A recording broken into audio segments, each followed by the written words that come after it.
ขอกราบไหว้สาครูบาอาจารย์พระมหาเถรานุเถระพระเถรเนนเจ้าพุทธบริษัทตั้นตั้งหลายบัดนี้อยู่กับคลื่นวิทยุ104.50วัดฝ่ายหินจังหวัดเชียงใหม่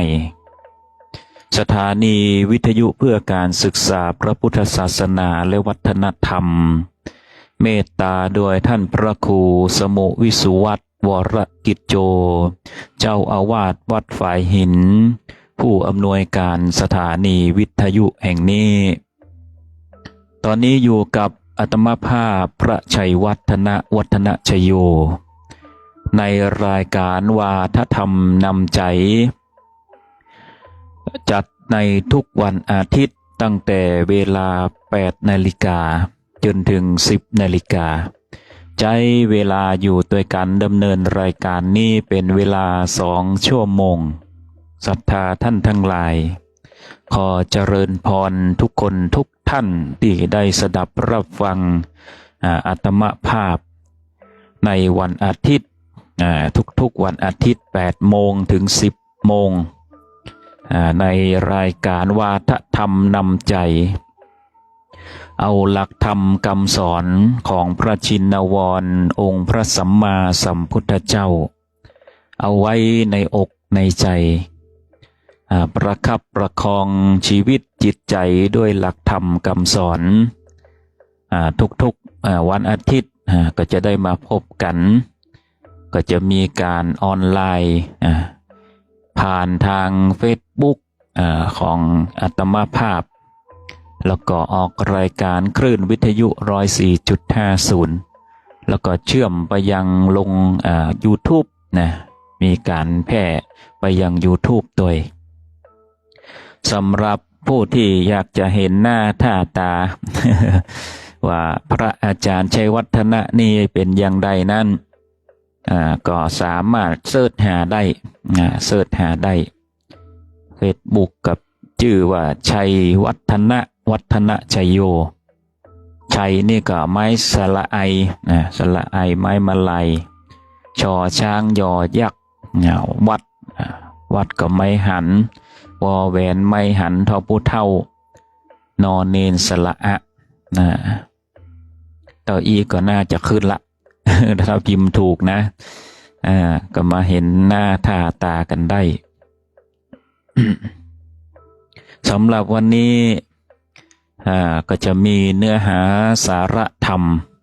นำมาฝากกันแฮมเช่นเคยในทุกๆวันอาทิตย์สำหรับเรื่องของดินฟ้าอากาศช่วงนี้อู้กันเรื่องดินฟ้าอากาศก่อนช่วงนี้ก็กลางวันนี่ก็จะฮ้อนนะฮ้อนแสบฮ้อนไหม้นะแดดตะวันหน้าหนาวนี่นะฮ้อนขนาดฮ้อนได้แต่ใจอย่าฮ้อน ฮ้อนได้ใจอย่าฮ้อนในช่วงเช้านี่ก็ภาคเหนือเจียงใหม่ลำพูนโดยเฉพาะวัดที่พระอาจารย์อยู่นี่ก็14 องศานะวัดสปุงน้อยนี่14 องศา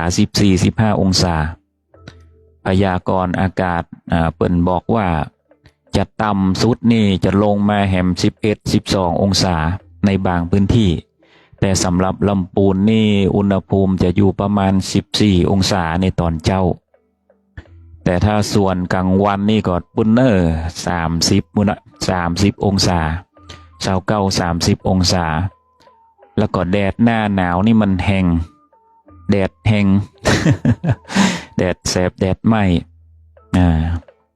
สำหรับใครที่สัญจรออกไปข้างนอก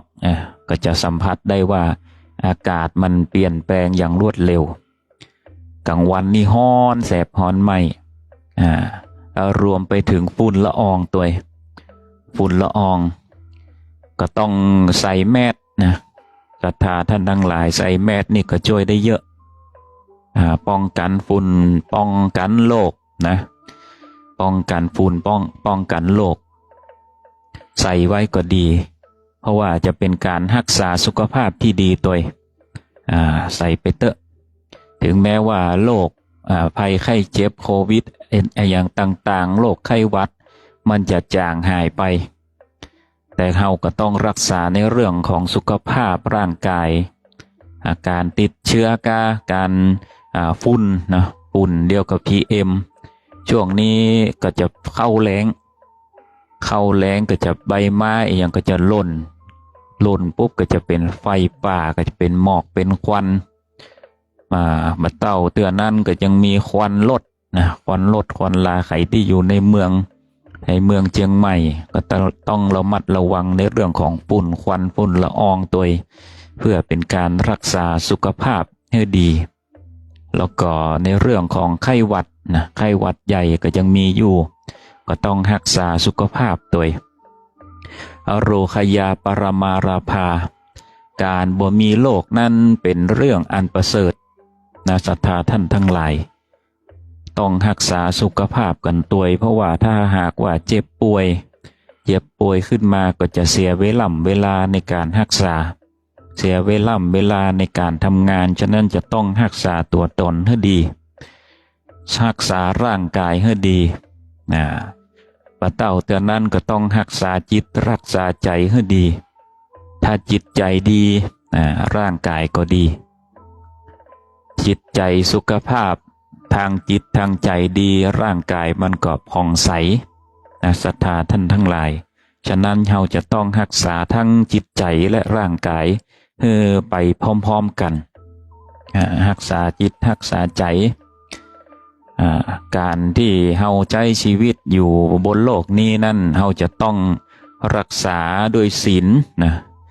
ศีลสมาธิสติปัญญาพระพุทธองค์นั้นทรงเน้นย้ำในเรื่องเหล่านี้เพราะว่าเป็นสิ่งที่จะทำให้เราเกิดความสุขความสงบนะถ้าหากว่าเราบ่มีความสุขความสงบก็จะมีอันที่จะมีอย่างที่มาเบียดเบียนเราได้บอกว่าจะเป็นเรื่องของกรรมนี่ก็คือถ้าหากว่าเราบ่มีศีลมีธรรมไปกระทำอย่างที่มันผิดกรรมนั่นก็จะส่งผลเราติดตามมาดังนี้เป็นต้นฉะนั้นเราจะต้องประคับประคองด้วยศีลอันแปลเป็นใจความว่าเป็นปกติเป็นความปกติเรียบร้อยนักศีลนักธรรมท่านทั้งหลายนั่นจะสังเกตได้ว่าผู้คนเหล่านั้นนั่นจะเป็นผู้ที่มีความสงบความสงบมีความสงบร่มเย็นมีความสงบนั่นเป็นผู้ว่าปกติเรียบร้อยอย่างก็ตามที่เป็นสิ่งที่ปกติเรียบร้อยนั้นย่อมมีศีลแม้กระทั่งเราทำงานทำการอยู่ในองค์กรใดก็ตามนั่นถ้าหากว่าเราเคารพกฎกติกาอย่างต่างๆก็เป็นการเคารพในความปกติเรียบร้อยนั้นในการปฏิบัติธรรมก็เหมือนกันถ้าเรารักษาในศีลรักในความสงบเสงี่ยมประพฤติตัวเรียบร้อยบ่ผิดศีลผิดธรรมนั่นก็แสดงว่าท่านทั้งหลายนั่นมีศีลละประคับประคองด้วยศีลพุทธภาษิตว่าศีลังโลเกอนุตตลังศีลเป็นเยี่ยมที่สุดในโลกพระพุทธองค์ตรัสไว้ว่าศีลังโลเกอนุตตรังศีลเป็นเยี่ยมที่สุดในโลกอย่างนี้เป็นต้นฉะนั้นเราจะต้องรักษาศีลของพุทธบริษัทปกติทั่วไปก็คือศีลห้าเป็นพื้นฐานศีลห้านี่เป็นพื้นฐานข้อที่หนึ่งก็คือปานาติปาตาการบ่ฆ่าสัตว์การบ่ฆ่าสัตว์บ่เบียดเบียนสัตว์พระพุทธองค์ชี้แจงในโอวาทปาติโมกข์ในวันมาฆบูชาก็คือการที่เฮาบ่ไปเบียดเบียนสัตว์รักษาศีลภาวนาละเว้นจากความชั่วทำดีละเว้นความชั่วแล้วก็ทรงกล่าวในโอวาทปาติโมกข์ว่าแม้กระทั่งว่า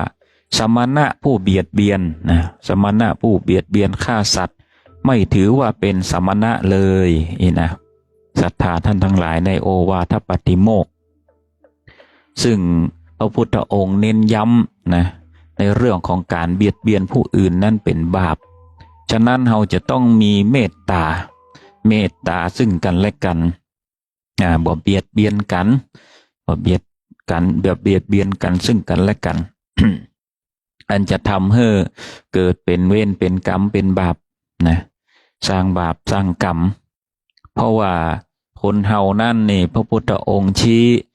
แจงแถลงไขไว้ว่า อดีตนั้นส่งผลให้ถึงปัจจุบันนั้นส่งผลไปถึงอนาคตแม้กระทั่งวิทยาศาสตร์เองก็ตามวิทยาศาสตร์ในเรื่องของจิตวิทยาเนี่ยตั้งแต่น้อยจนใหญ่เนี่ยพฤติกรรมของเด็กบอกว่าจะเป็นการเลี้ยงดูอย่างใดอยู่ในสังคมอย่างใดก็ย่อมมีผลนะมีผลที่จะทำให้ไปสู่ในอนาคตอันนี้ในเรื่องของวิทยาศาสตร์ก็คือจิตวิทยาซึ่งอาตมาภาพนั้นก็จบในเรื่องของจิตวิทยามาก็ย่อมมีพื้นฐานเนาะถือว่ามีพื้นฐานในเรื่องของจิตของใจมนุษย์ซึ่งทุกอย่างมีผลนะในการเจริญเติบโตของเด็กนะของเด็กซึ่งละอ่อนน้อยนี่เราจะต้องปูพื้นดีๆอูกระเปิ้นดีๆอย่าใจอารมณ์ถ้าหากว่าเราใจอารมณ์กับเด็กนั่นเมื่อเด็กโตมาเปิ้นก็จะใจอารมณ์นะเพราะว่าขาดเหตุผลนะเปรียบเสมือนเมล็ดพันธุ์เด็กน้อยนี่เปรียบเสมือนเมล็ดพันธุ์เมื่อเราเอาเมล็ดพันธุ์นั้นปลูกไว้แล้วนี่เราจะใส่ปุ๋ยลงไปอย่างใดเราจะลดน้ำอย่างใดนั่นมันจะออกมาอย่างนั้นนะศรัทธาท่านทั้งหลายฉะนั้นนี่ต้องให้ความสำคัญกับเด็กนะกับเด็กกับละอ่อนนี่จะต้องให้ความสำคัญมากอย่างยิ่งเพราะว่าเป็นเมื่อเขาเติบโตมาเขาจะได้รู้โลกรู้กฎระเบียบนะรู้กฎระเบียบทุกสิ่งทุกอย่างอยู่บนโลกนี้เราจะต้องพึ่งพากฎระเบียบเพราะว่ามนุษย์นั่นเป็นสัตว์สังคมถ้าว่ามีระเบียบมีวินัยมีความประพฤติเรียบร้อยมีศีลมีธรรมก็จะสามารถอยู่บนโลกนี้ได้อย่างปกติเรียบร้อยมีความสุขสงบนะจะได้รู้โลกนี้ว่าโลกนี้มันเป็นไปแบบนี้เราก็จะสอนเพิ่นได้บ่ลงพิษนะแถมอย่างหนึ่งก็คือทำให้เด็กนั่นบ่ลงพิษในสิ่งอันที่บ่ดีบ่ร้ายอันที่บ่ดีอันที่ร้ายเนาะเด็กนั้นพัฒนาก้าวหน้า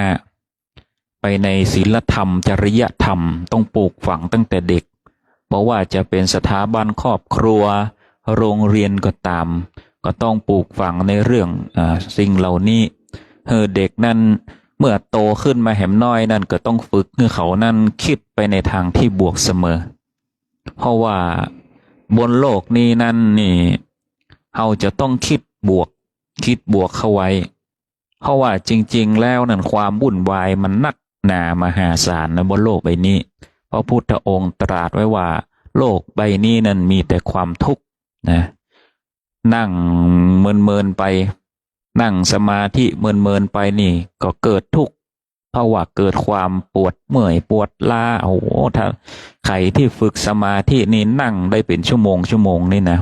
เมื่อออกจากสมาธิแล้วมันตึงปวดแข้งปวดขาบางคนนี่แข้งชาเป็นเน็บ ปวดขึ้นหลังก็มีบางทีนี่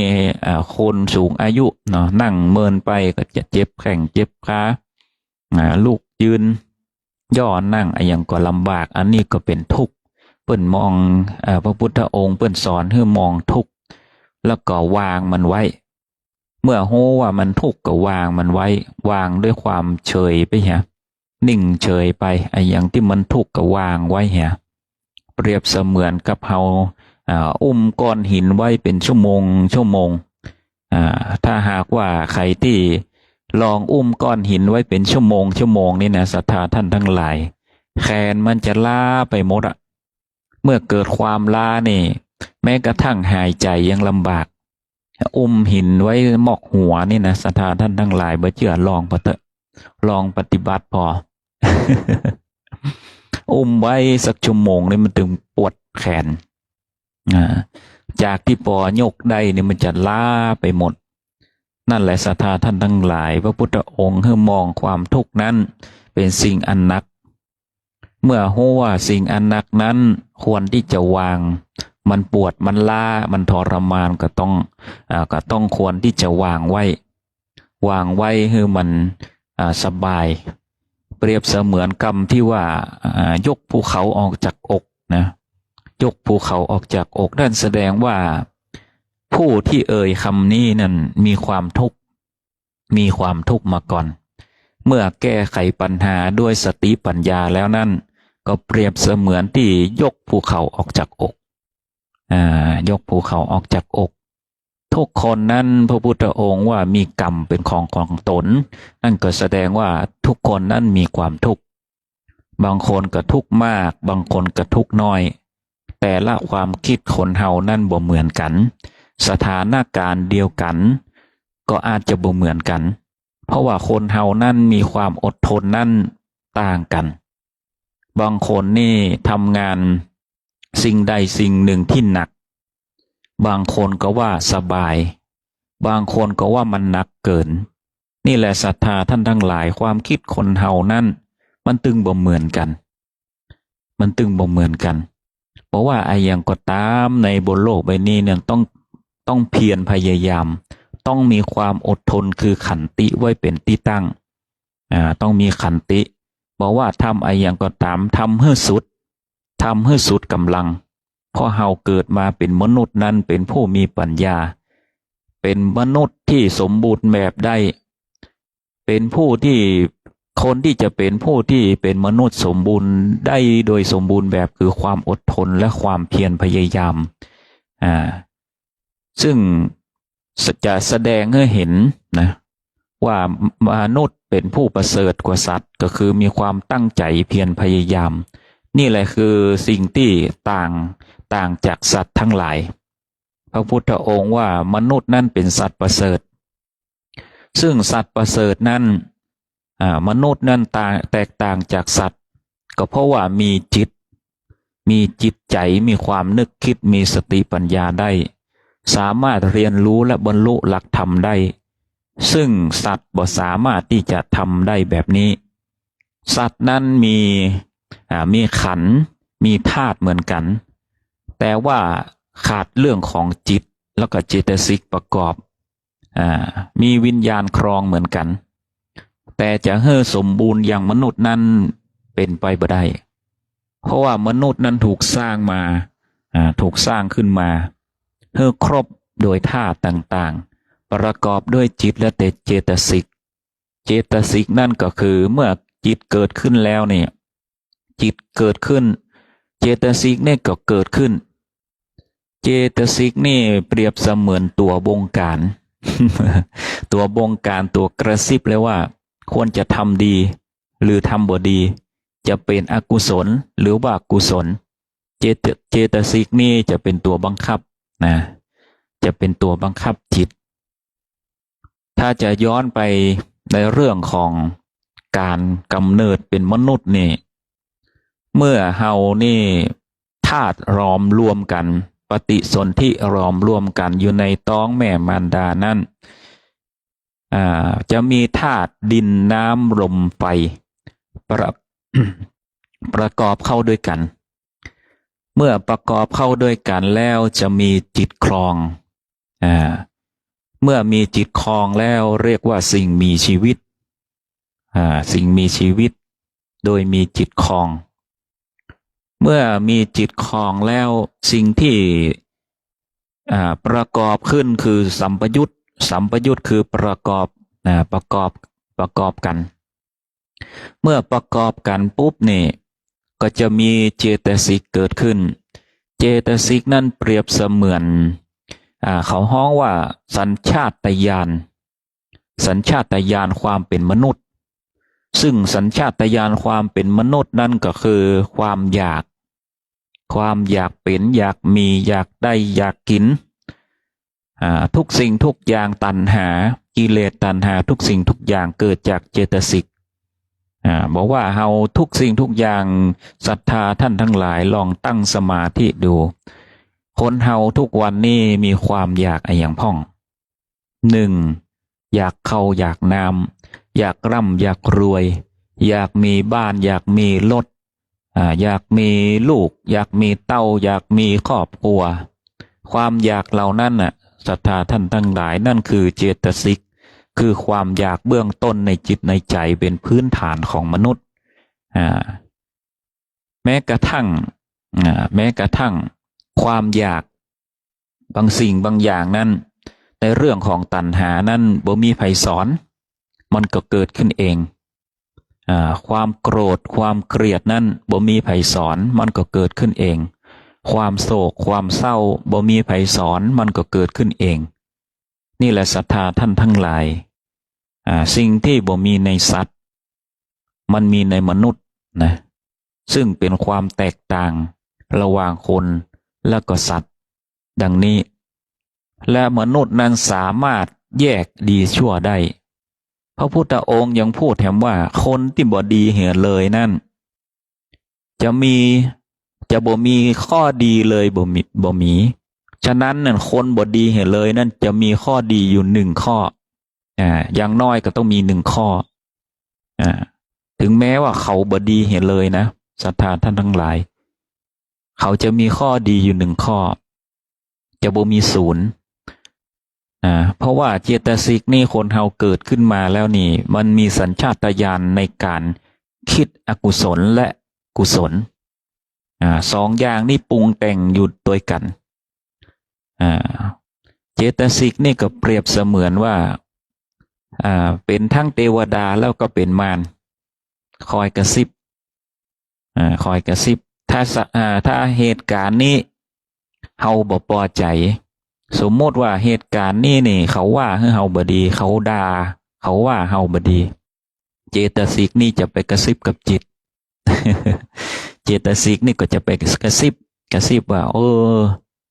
เขาด่าเขาว่าเฮาควรจะโกรธเขาเนอะเฮาควรจะตอบโต้เขาเนอะนะเจตสิกนี่มันมีอยู่สองฝ่ายแถมฝ่ายหนึ่งเป็นกุศล ถ้าใครมีเมตตาศึกษาหลักธรรมก็จะกลายเป็นเจตสิกฝ่ายดีนี่ก็จะมากระซิบบอกว่าบ่ควรเป็นเนี่ยเปิ้นควรมีเมตตาเปิ้นปล่อยผ่านไปเหียมันจะตีกันอย่างเงี้ยอยู่ในจิตในใจมันจะตีกันแต่ถ้าหากว่าฝ่ายใดฝ่ายหนึ่งนั่นชนะสมมติว่าฝ่ายบดีชนะเจตสิกฝ่ายดีนั่นชนะมันก็จะไปหลอกจิตเพื่อเป็นอารมณ์เป็นโกรธเป็นกิ้วเป็นโกรธเป็นงอนกันเมื่อเกิดความโกรธมากๆนี่ปลูกฝังจิตเรื่อยๆในความอาฆาตริษยาความเครียดแค้นต่างๆเกิดเป็นพฤติกรรมศรัทธาท่านทั้งหลายความคิดนี่ถ้ามันย้ำไปเรื่อยๆนี่มันจะเกิดเป็นความคิดมันจะเกิดเป็นพฤติกรรมเมื่อเกิดเป็นความคิดแล้วก็จะเป็นพฤติกรรมหลักธรรมคำสอนของพระพุทธองค์นั้นเป็นทางวิทยาศาสตร์เช่นกันจากที่อาตมาภาพนั้นศึกษาในเรื่องของจิตวิทยาซึ่งจิตวิทยาก็อู้เหมือนกันแต่ละทฤษฎีก็อู้เหมือนกันว่าถ้าหากว่าความคิดเป็นอย่างใดนั้นก็จะส่งผลให้ออกมาเป็นพฤติกรรมในอดีตเคยเรียนรู้มาอย่างใดก็จะสั่งสมให้มาอยู่ในปัจจุบันในอดีตนะสมมติว่าเฮาผ่านเรื่องราวอะไรอย่างมาตั้งแต่เล็กแต่น้อยก็จะส่งผลมาถึงปัจจุบัน ถ้าหากว่าปัจจุบันนี่เราสั่งสมสิ่งเหล่านั้นไว้บ่ชะบ่ล้างนี่หลักธรรมคำสอนเฮาเนี่ยหลักธรรมสอนของพระพุทธเจ้าเนี่ยเป็นการเปรียบเสมือนการอาบน้ำคนเฮานั่นยังอาบน้ำทุกวันชำระร่างกายให้สะอาดทุกๆวันแปรงฟันอาบน้ำล้างหน้าในทุกๆวันเหมือนกันจิตใจเฮาก็เหมือนกันก็จะต้องอาบน้ำชำระเหมือนกันชำระเพราะว่าเฮาสั่งสมมาตั้งแต่น้อยศรัทธาท่านทั้งหลายอันนี้เป็นความลับในเรื่องของจิตเฮาสั่งสมมาตั้งแต่น้อยแต่นิดขึ้นมาโดยที่บ่ฮู้ตัวถ้าหากว่าขาดธรรมจริยธรรมที่จะเป็นตัวชำระล้างนั่นเฮาก็สะสมไปเรื่อยๆจนโตจนใหญ่จนเฒ่าก็ละบ่ได้จนแก่จนเฒ่าก็ยึดติดหมดเนี่ยความชิงชังความอิจฉาริษยาตัณหาสะสมไว้จนตายสุดท้ายแล้วนี่ในลมหายใจสุดท้ายนี่ถ้าบ่ปล่อยบ่วางนี่นะศรัทธาท่านทั้งหลายดวงจิตนี่ก็จะตกไปในที่ต่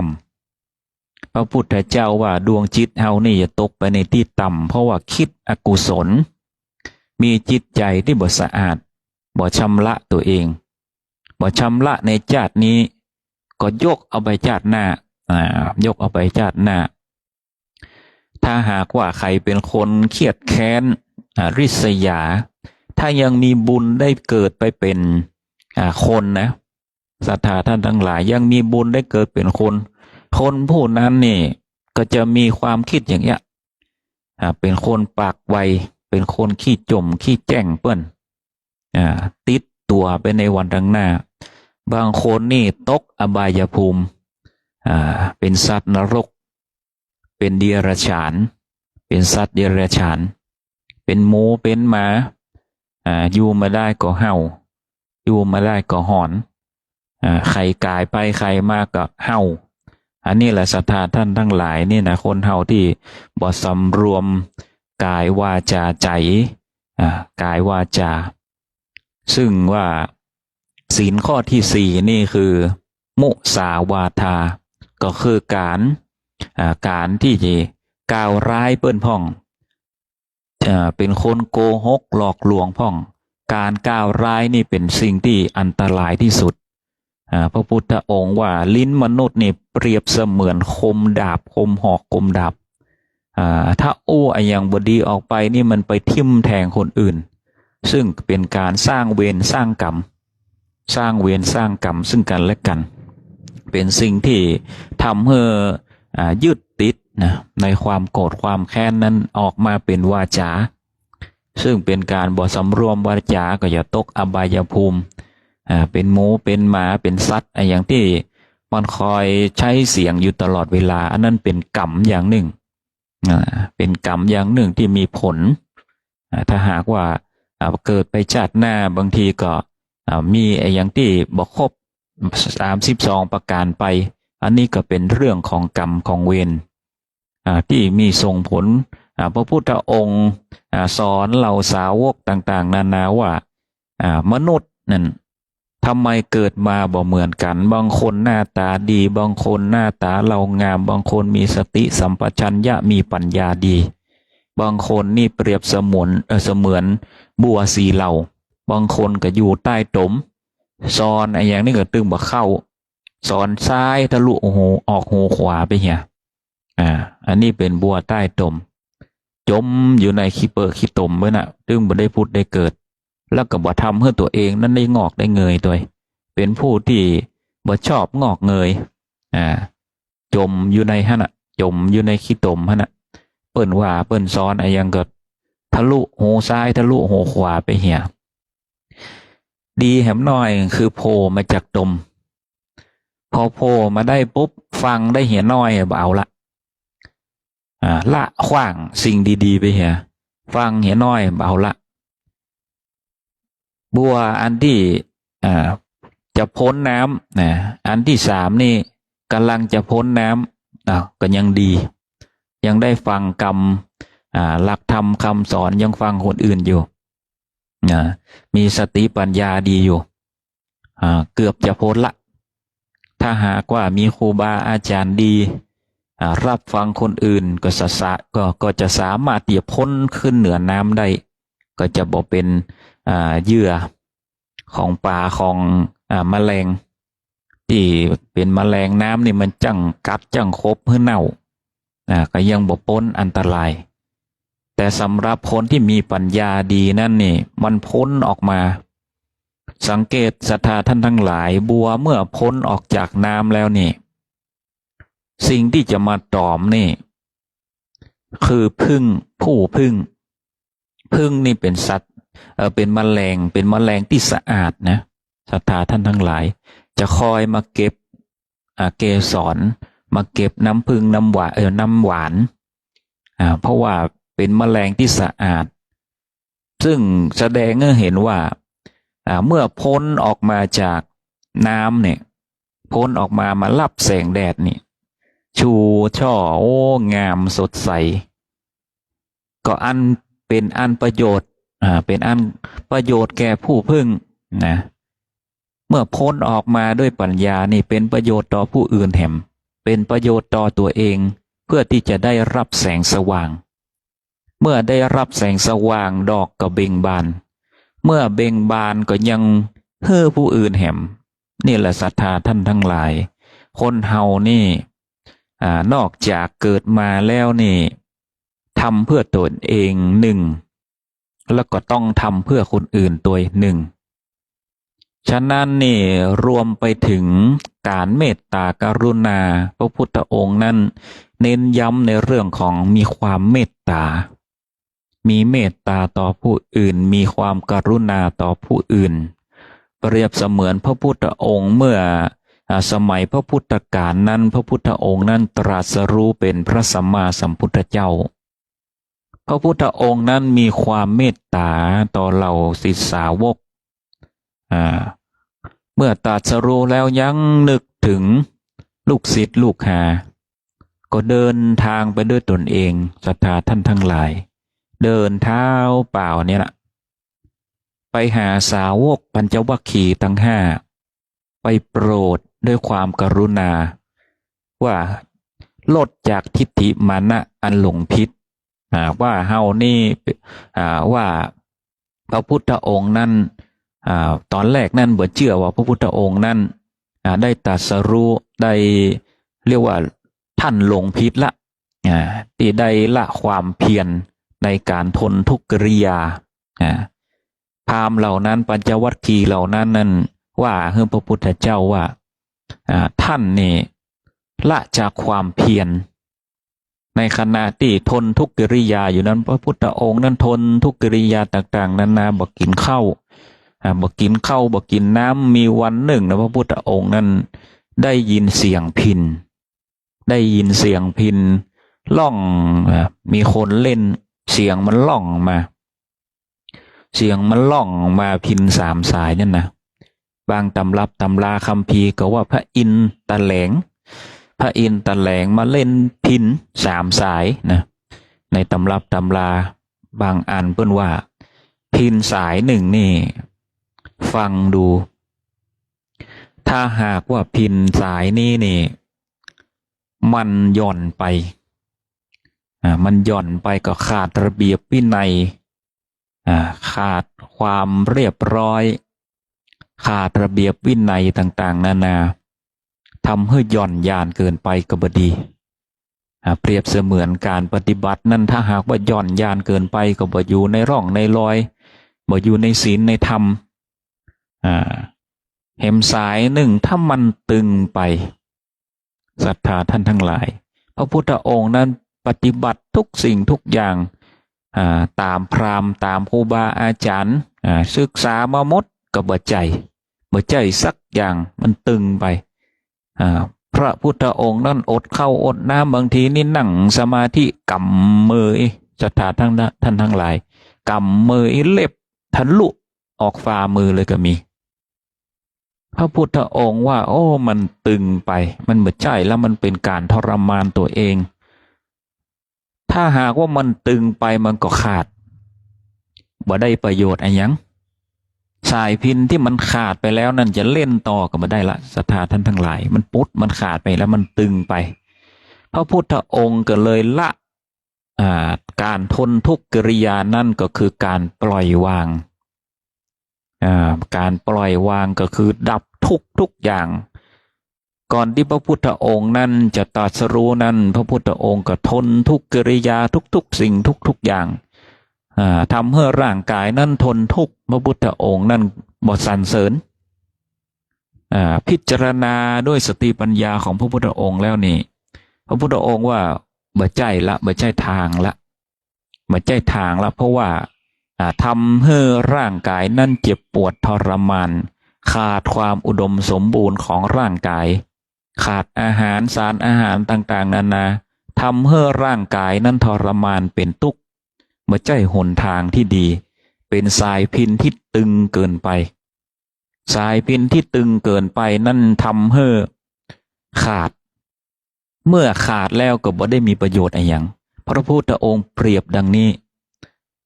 ถ้าหากว่าขาดไปเนี่ยเล่นไม่ได้ละเหมือนเก้าอี้หักศรัทธาท่านทั้งหลายถ้ามันมีอยู่4 ขาถ้าขาหลังหักนี่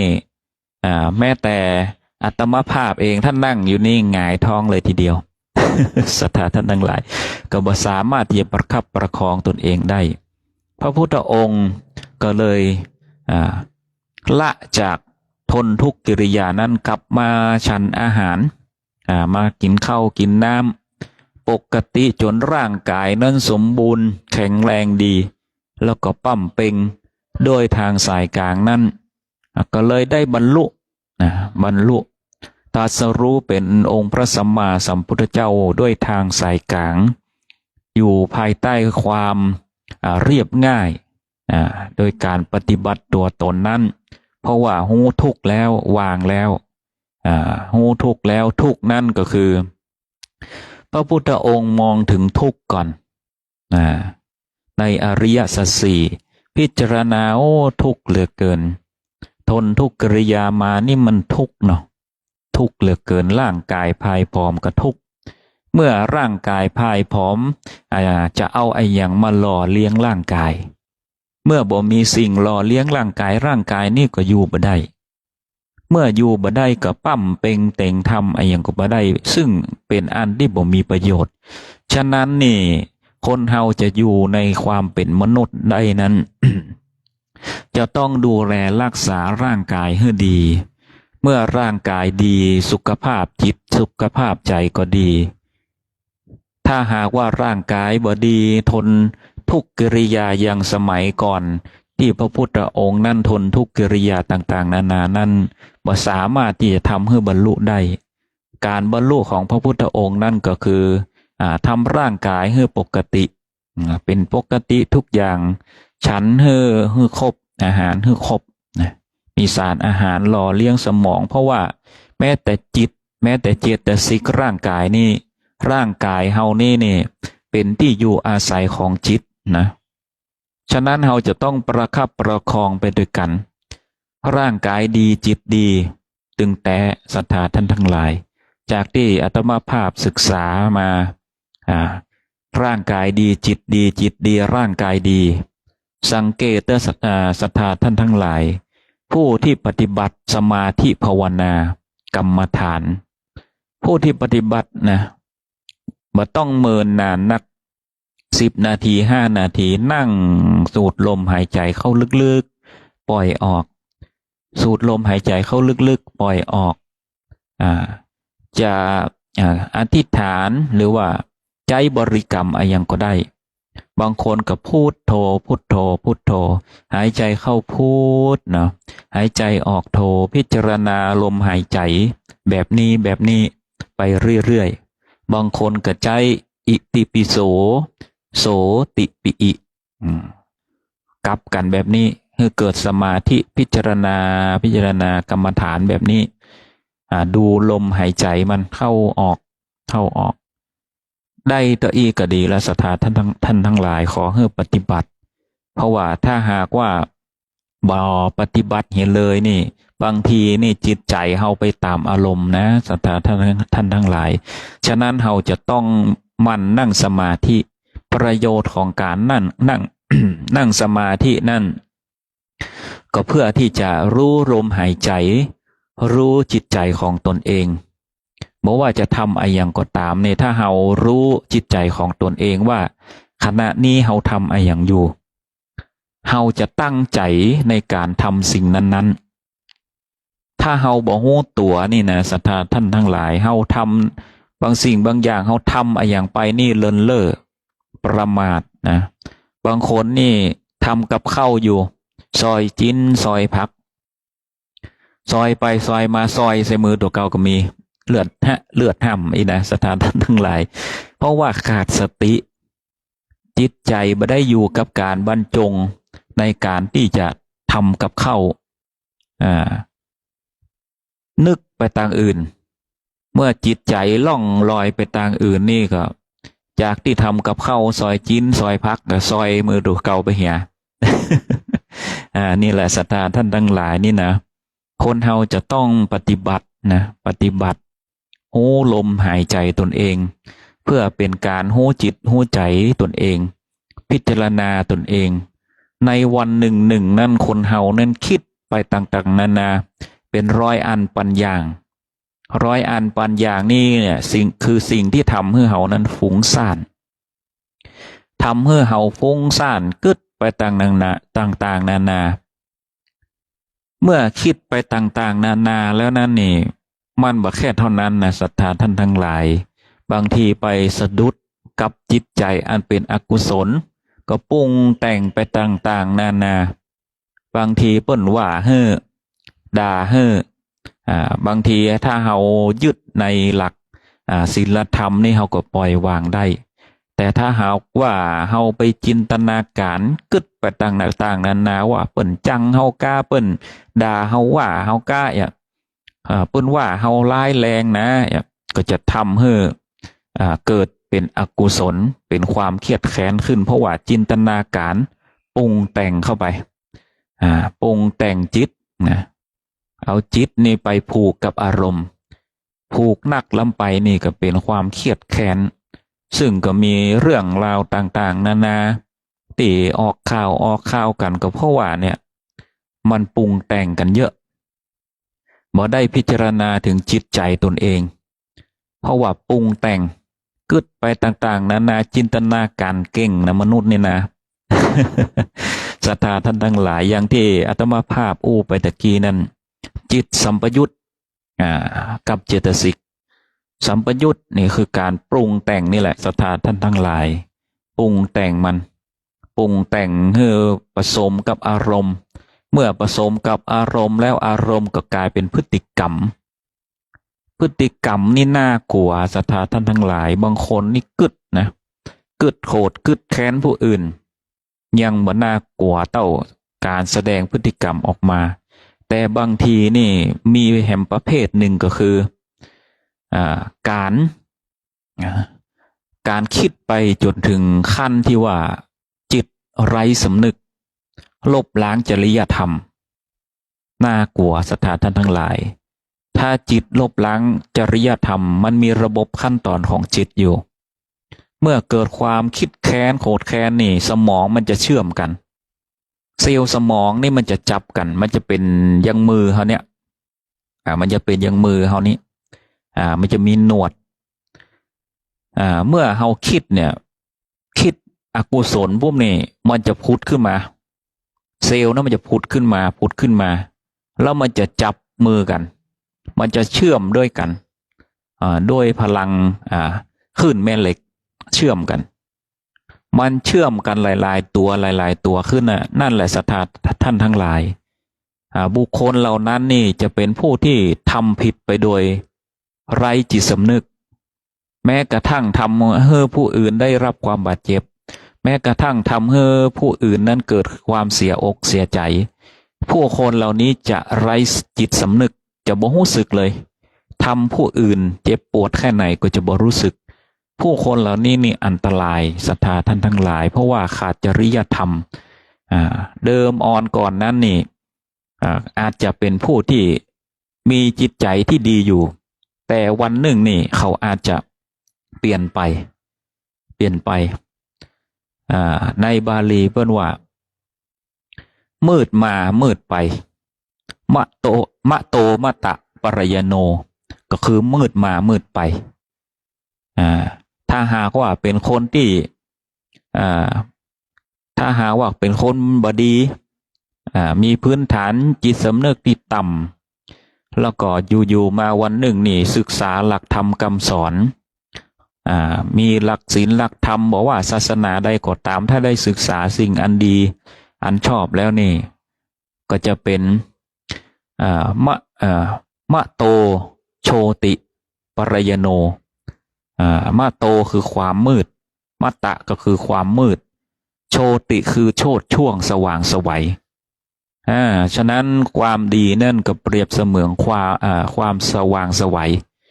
ความสว่างไสวนั่นก็คือเปรียบเสมือนปัญญาผู้มีปัญญาย่อมมีความสว่างไสวในอกในใจ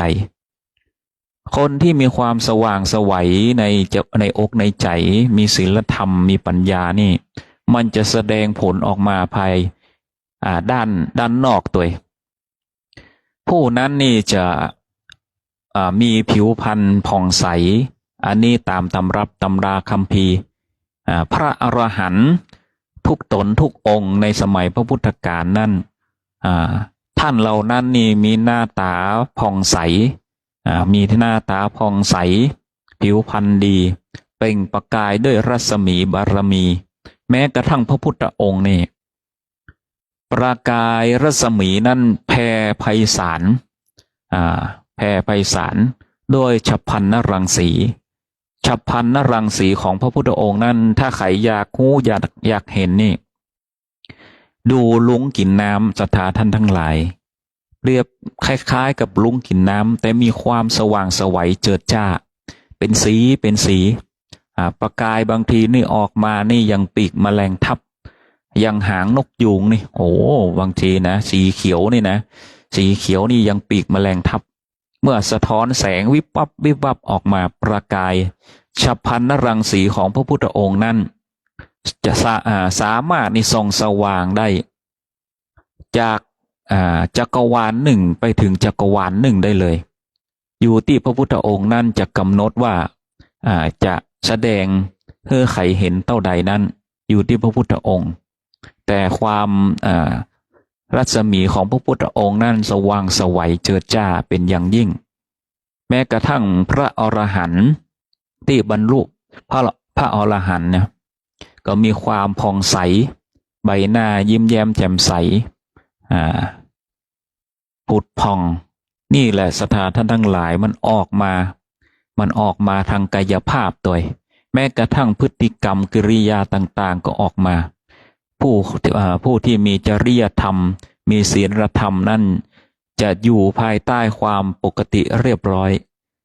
ปกติเรียบร้อยก็คือการประพฤติปฏิบัติในศีลอันใดก็ตามที่มันเป็นสิ่งที่ปกติเรียบร้อยนั้น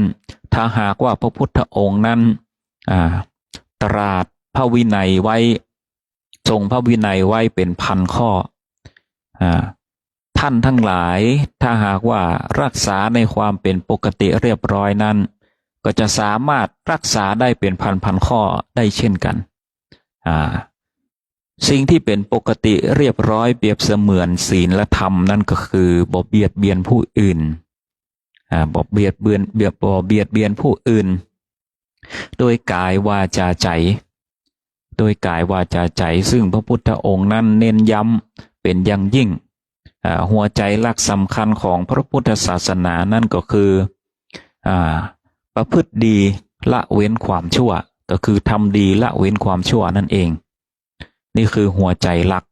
แล้วก็มีความเมตตากรุณาต่อผู้อื่นซึ่งถ้าหากว่าถ้าเราบ่มีความเมตตา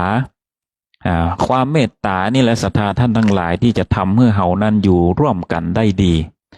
ถ้าหากว่าบ่มีความเมตตาคนเฮานั่นก็บ่สามารถที่จะประคับประคองจิตใจของตนเองได้เพราะว่าถ้าจะเอาแต่ใจตนเองนั่นจะให้คนอื่นนั่นมาพอใจตนเองนั่นอยู่เสมอเป็นไปบ่ได้เด็ดขาด จะทำจะให้ผู้อื่นนั่นทำตามที่เราชอบนั่นเป็นไปบ่ได้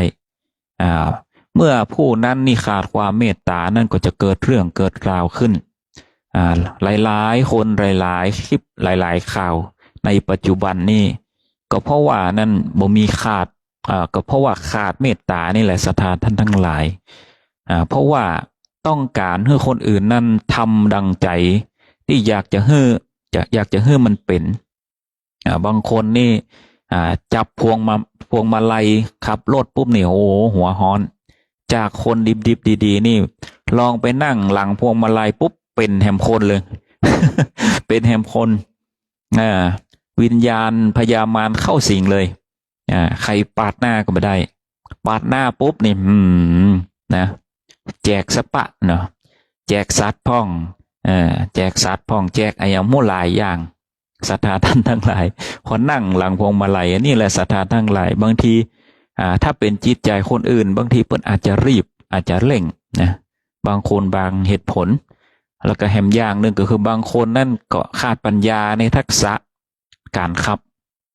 บางทีเฮาก็ปล่อยผ่านบ่ให้มันเกิดเรื่องเกิดราวเพราะว่าคนแต่ละคนนั่นจะให้มันอย่างกลางตรงนี่ศรัทธาท่านทั้งหลายถ้านึกย้อนตอนที่เฮาเป็นละอ่อนนะเฮาฝึกรถถีบนี่นะพ่อแม่เฮาบอกตรงไปแล้วมันตึงมาตรง มันตึงมาตรงศรัทธาท่านทั้งหลายมันตึงกดงองกดแง่งนั่นแหละไปซ้ายไปขวานะปุ้งเข้าโคมันก็มีตอนขับรถถีบใหม่ๆนี่นะศรัทธาท่านทั้งหลายเฮาจะให้มันเป็นดังใจเฮานั่นเป็นไปบ่ได้เพราะว่าบางคนนั้นสติปัญญามันเหมือนกันการจะขับเลี้ยวซ้ายเลี้ยวขวานั่นมันก็เหมือนกันทักษะมันก็เหมือนกันบางทีมันก็ลืมกึดเปิดไฟเลี้ยวบางทีไฟเลี้ยวบ่ดีพ่องเฮาก็บ่ฮู้เนาะเฮาก็อยู่คนละคันเมื่ออยู่คนละคันปุ๊บนี่เฮาบ่ฮู้ในลักษณะการขับของผู้อื่นเนี่ยมันก็เลยทำให้เฮานี่เป็นผู้ตามหลังนี่ทำให้เกิดอารมณ์หงุดหงิดโมโหได้ฉะนั้นเฮาจะต้องประคับประคองด้วยความเมตตาเขาไว้พ่อบ่อ่านนี่ถ้าเฮาบ่เมตตาผู้อื่นเฮาไปมีเรื่องผู้อื่นคนอื่นก็บ่ได้เมตตาเฮาศรัทธาท่านทั้งหลายอันตรายนะประมาทนะเพราะว่าบางคนหันลายข้าวแล้วนี่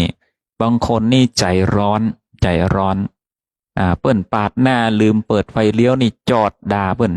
เสียเปิ้นจักปืนมายิงนี่แหละศรัทธาท่านทั้งหลายแทนที่เราจะได้ไปปิกบ้านนอนหลับสบายกินข้าวลงกินอิ่มอยู่กับลูกกับเต้าอยู่กับครอบครัวนอนหลับอุ่นสบายพรุ่งนี้ไปทำงานแต่กลับต้องมาเสียเวลาเอาเวลานั้นไปขวางมีประโยชน์บ่มีประโยชน์อะไรอย่างเลยที่จะต้องมานั่งทะเลาะเบาะแว้งกันเสียเวลาพระพุทธองค์ว่าเสียเวลาการสนทนากับคนโง่คนไร้ปัญญานั้นพระพุทธองค์ว่าเสียเวลาฉันไม่คุยไม่จำเป็นคนเฮานั่นนี่มันมีเหตุผลนี่แหละศรัทธาท่านทั้งหลาย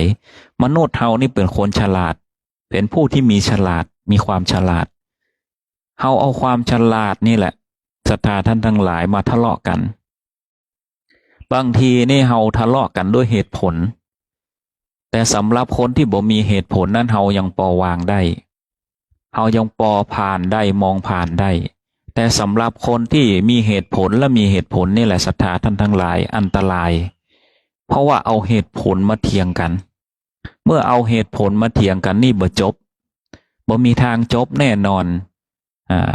ฉะนั้นจะต้องนอกเหตุเหนือผลมีเหตุผ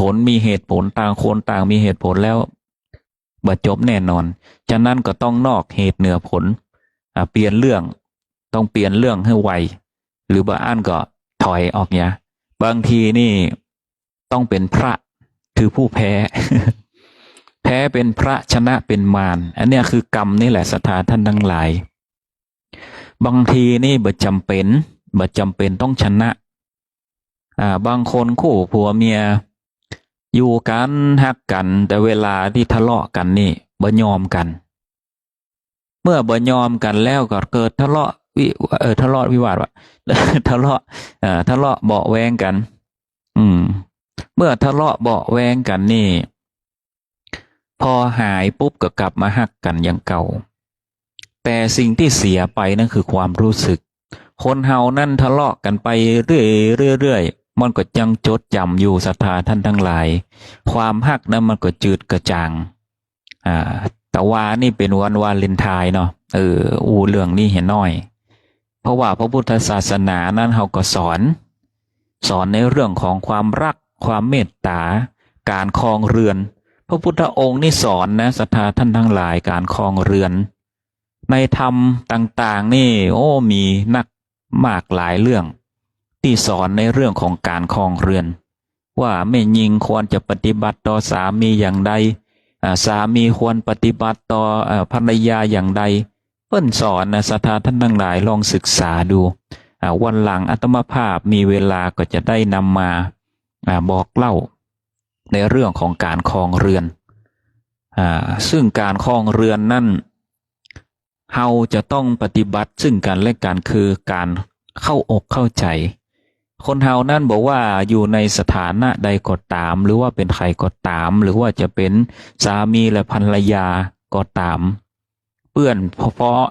พ้องมิตรสหายก็ตาม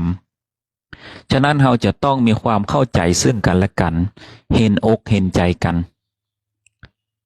เห็นอกเห็นใจกันมีเหตุผลนี่ก็คือเหตุผลที่เข้าใจนะท่านทั้งหลายเข้าใจผู้อื่นเข้าใจผู้อื่นสิ่งไหนที่เราชอบเราก็ย่อมที่จะเข้าใจผู้อื่นสิ่งไหนที่เราบ่ชอบเราก็บ่ทำกับผู้อื่นเช่นกันเหมือนกันฉะนั้นนี่ความเข้าใจนี่เป็นสิ่งที่ทำให้มนุษย์คนเฮานั่นอยู่ด้วยกันได้เหมือนอาตมาภาพนี่ลองไปสอบถามคนเฒ่าคนแก่ที่เปิ้นครองเรือนอยู่ด้วยกันจนเฒ่าจนแก่นั่นว่าเหตุอันไหนอันใดที่อยู่ด้วยกันได้ยาวนานหลายผู้เฒ่าเหล่านั้นก็บอกว่าสิ่งที่สำคัญที่สุดนั้นบ่ใช่อันไหนอื่นบ่ใช่ความฮักที่ล้นเหลือแต่คือความเข้าใจถามว่าสมัยหนุ่มนี่หน้าตานี่มีส่วนก็มีส่วนก็คนเฒ่าเหล่านั้นว่ามีส่วนก็ยังมีความชอบอยู่มีความชอบหน้าตาหน้าฮักผ่องหน้าตาสวยหล่อก็ไปตามความหนุ่มนั้นเมื่อระยะเวลาผ่านไปเริ่มแก่เริ่มเฒ่าเริ่มหันแก่เริ่มหันกันแก่เฒ่าขึ้นมาเนี่ยเริ่มมีความเหี่ยวยานหย่อนยานไปสิ่งที่จะประคับประคองความรักนั้นได้ก็คือความเข้าใจจะต้องมีหลักธรรมนำใจคือว่าคนเฮานั้นย่อมมีความเสื่อมไปอยู่กันไปฮักแล้วก็เมตตากันอยู่กันไปเป็นกู้ชีวิตกันไปนี่แหละศรัทธาท่านทั้งหลายคนเฮาจะอยู่ด้วยกันได้นั้นคือความเข้าใจเพราะว่าคนเฒ่าเหล่านั้นผู้สูงอายุผู้สูงวัยผู้มีประสบการณ์เหล่านั้นเริ่มมองข้ามในความสวยความงามความร่ำความรวยแต่ก็ต้องมีอยู่เพราะว่าต้องเอาเงินนั้นรักษาใช้ชีวิตเมื่อยามเฒ่าแต่สิ่งสำคัญนั่นก็คือความเข้าใจซึ่งกันและกันแล้วก็ดูแลกันเป็นที่พึ่งพาอาศัยกันได้ถึงจะอยู่ด้วยกันได้ถ้าหากว่าต่างคนต่างอยู่ฮักแต่แล้วก็ต่างคนต่างอยู่ใช้ชีวิตกันเรื่อยเปื่อยเรื่องนี้ของกูตังนี้ของกูบางคนกู้ผัวเมียบางคนก็บ่ได้สนใจบ่ได้ดูแลกันอันนี้ก็จะอยู่ด้วยกันยากบ่ได้นึกถึงจิตใจกันอยากจะอู้จะว่ายังก็ว่า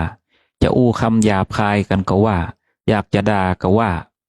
บางทีนี่จะต้องให้เกียรติซึ่งกันและกันตัวเข้าใจในเรื่องของเกียรติกันตัว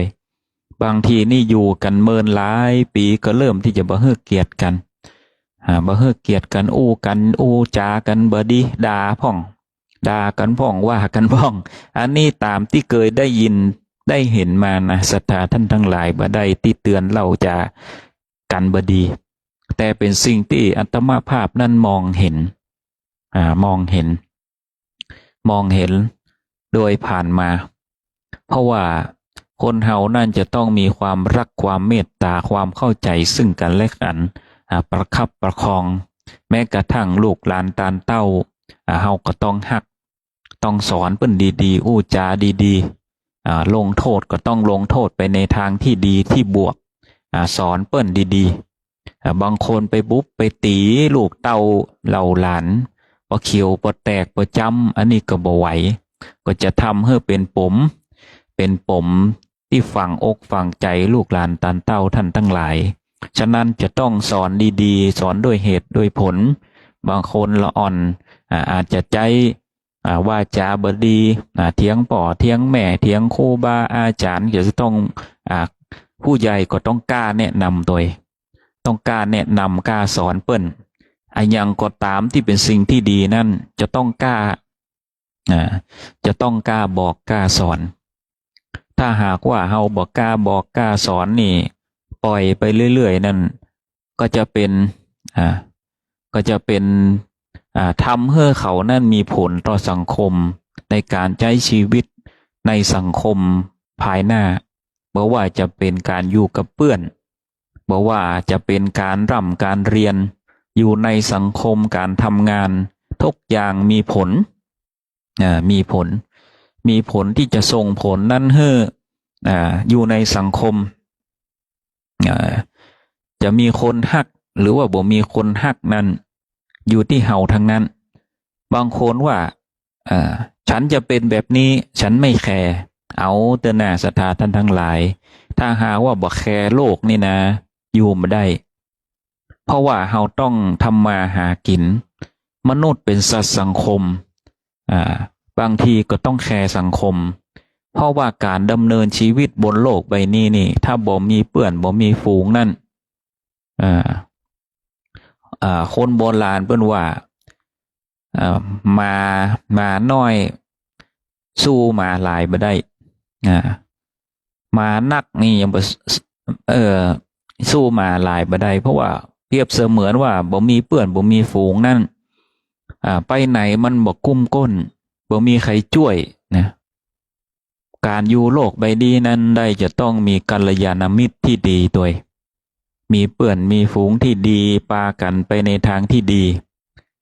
เกลือเม็ดหนึ่งถึงจะน้อยดีกว่าร้อยเพื่อนคิดริษยาเกลือเม็ดหนึ่งถึงจะน้อยด้อยปัญญาดียิ่งกว่าน้ำเค็มเต็มทะเลฉะนั้นนี่เฮาคบคนตัวก็ต้องเลือกคนที่เปิ้นดีกับเฮาตัวเพราะว่าเพื่อที่จะได้ช่วยเหลือเกื้อกูลกันเป็นกัลยาณมิตรที่ดีต่อกันการดูแลบางคนนี่เปื้อนบางคนมีเปื้อนน้อยแต่ก็เป็นเปื้อนที่มีคุณภาพนะเป็นเปื้อนที่มีคุณภาพถ้าเปื้อนที่มีคุณภาพนั้นถึงแม้ว่าจะน้อยแต่ก็เป็นเปื้อนที่ดี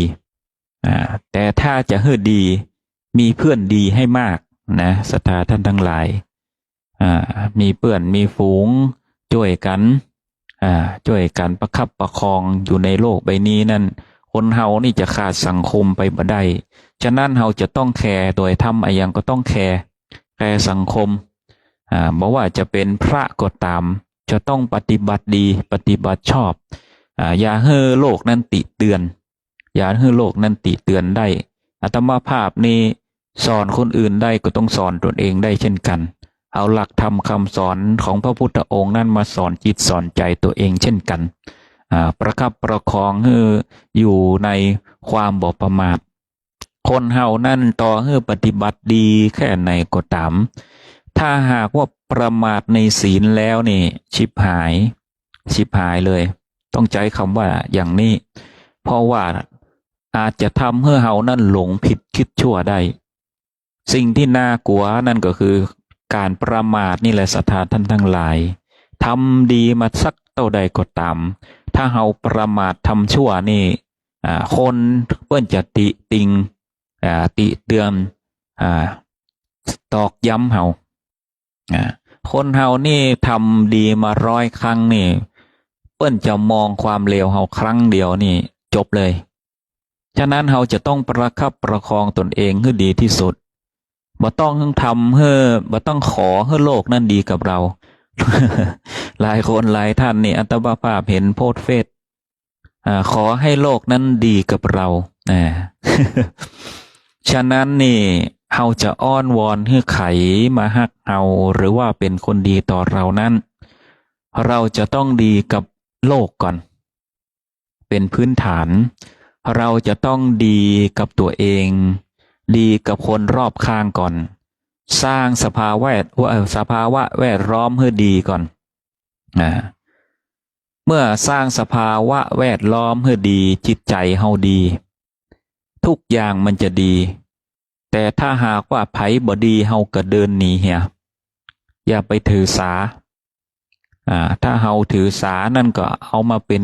สิ่งยึดติดยึดติดเป็นอกุศลฉะนั้นนี่ใครบ่ดีก็ห่างไกลเลือกห่างได้ก็ห่างบ่ได้ก็ทำใจเอาขันติขึ้นไว้เป็นที่ตั้งอดทนเอาเพราะว่ามนุษย์คนเฮานั่นตึงบ่เหมือนกันศรัทธาท่านทั้งหลายขนาดข้อสอบบางข้อนี่ทำข้อสอบนี่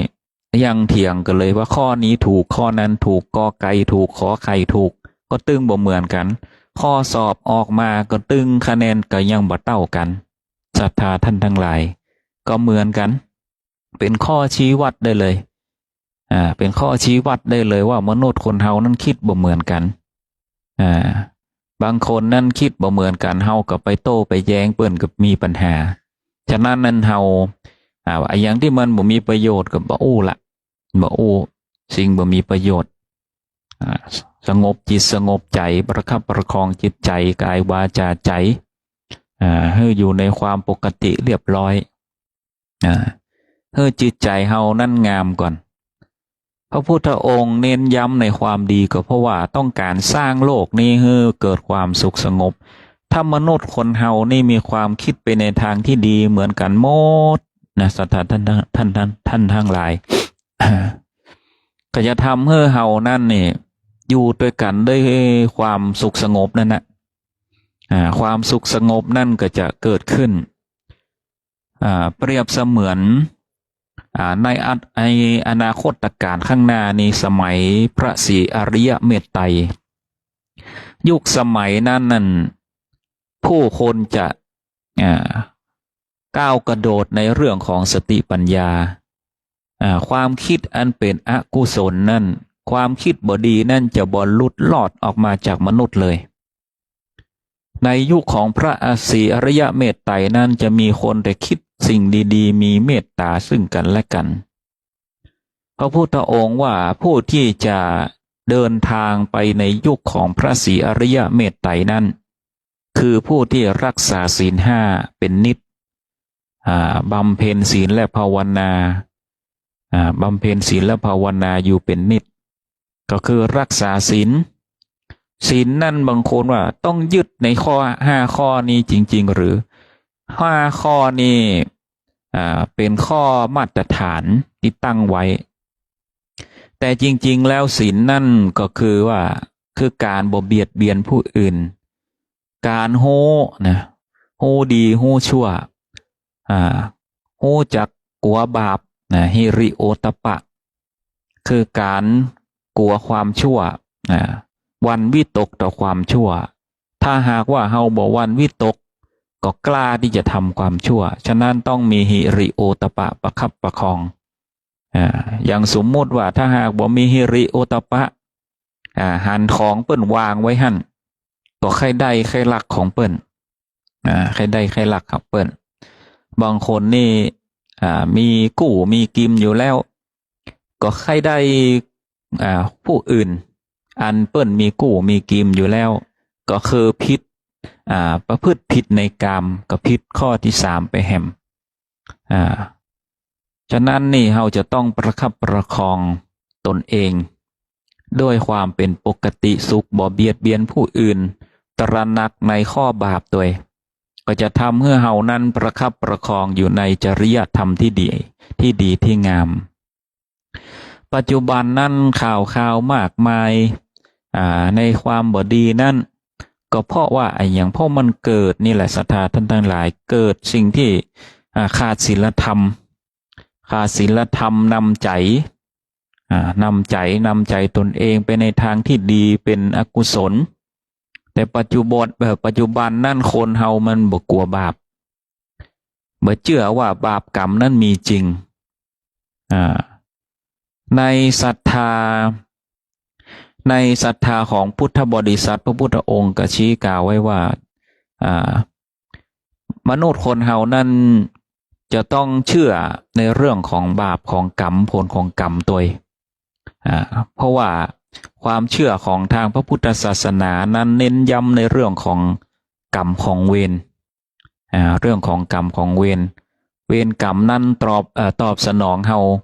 เสมอถ้าหากบ่เชื่อศรัทธาท่านทั้งหลายเดี๋ยวถ้าออกบ้านไปศรัทธาลองเอิ้นด่าไผก็ได้ ลองเอิ้นด่าไผก็ได้ลองเพราะว่าเปิ้นจะตอบมาอย่างไร นั่นแหละศรัทธาท่านทั้งหลายอันนั่นแหละคือกรรมคือกรรมเฮาจะฮู้อนาคตได้เลยว่าถ้าเฮาเข้าไปด่าไผด่าแบบแรงๆเลยรับรองว่าเฮาได้แน่นอนน่ะบ่ได้ไม้ก็ได้ตาเขียวกลับมาอันนี้แหละกรรมโดยที่รู้ล่วงหน้าได้เลยเพราะว่านี่แสดงให้เห็นว่ากรรมเหมือนกันถ้าเฮามันเป็นวงจรของกรรมถ้าทำสิ่งนี้ก็จะให้ผลสิ่งนี้กรรมคือการกระทำอะไรอย่างไปเฮาก็ต้องหู้เนื้อหู้ตัวว่าเฮาทำไปบางทีมันอาจจะบ่ได้ทำร้ายไผบ่ได้ทำร้ายร่างกายไผแต่บางทีมันอาจจะทำร้ายจิตใจผู้อื่นการทำร้ายจิตใจผู้อื่นนั่นก็เป็นบาปเช่นกันบางคนนั่นอู้เหน็บอู้แหนมอู้เสียดสีดุด่าว่าร้ายอันนี้ก็เป็นการสร้างเวรสร้างกรรมซึ่งกันและกันถามว่าคนที่เขาได้รับได้ฟังนั้นบางทีนั่นเขาอาจจะไม่ได้โต้ตอบแต่ทำให้จิตใจผู้รับฟังนั้นหม่นหมองอันนี้ก็เป็นบาปเป็นกรรมซึ่งกันและกันมันจะตอบสายกันปุ้นศรัทธาท่านทั้งหลาย มันจะไปตอบสายกันจาดหน้าบุละ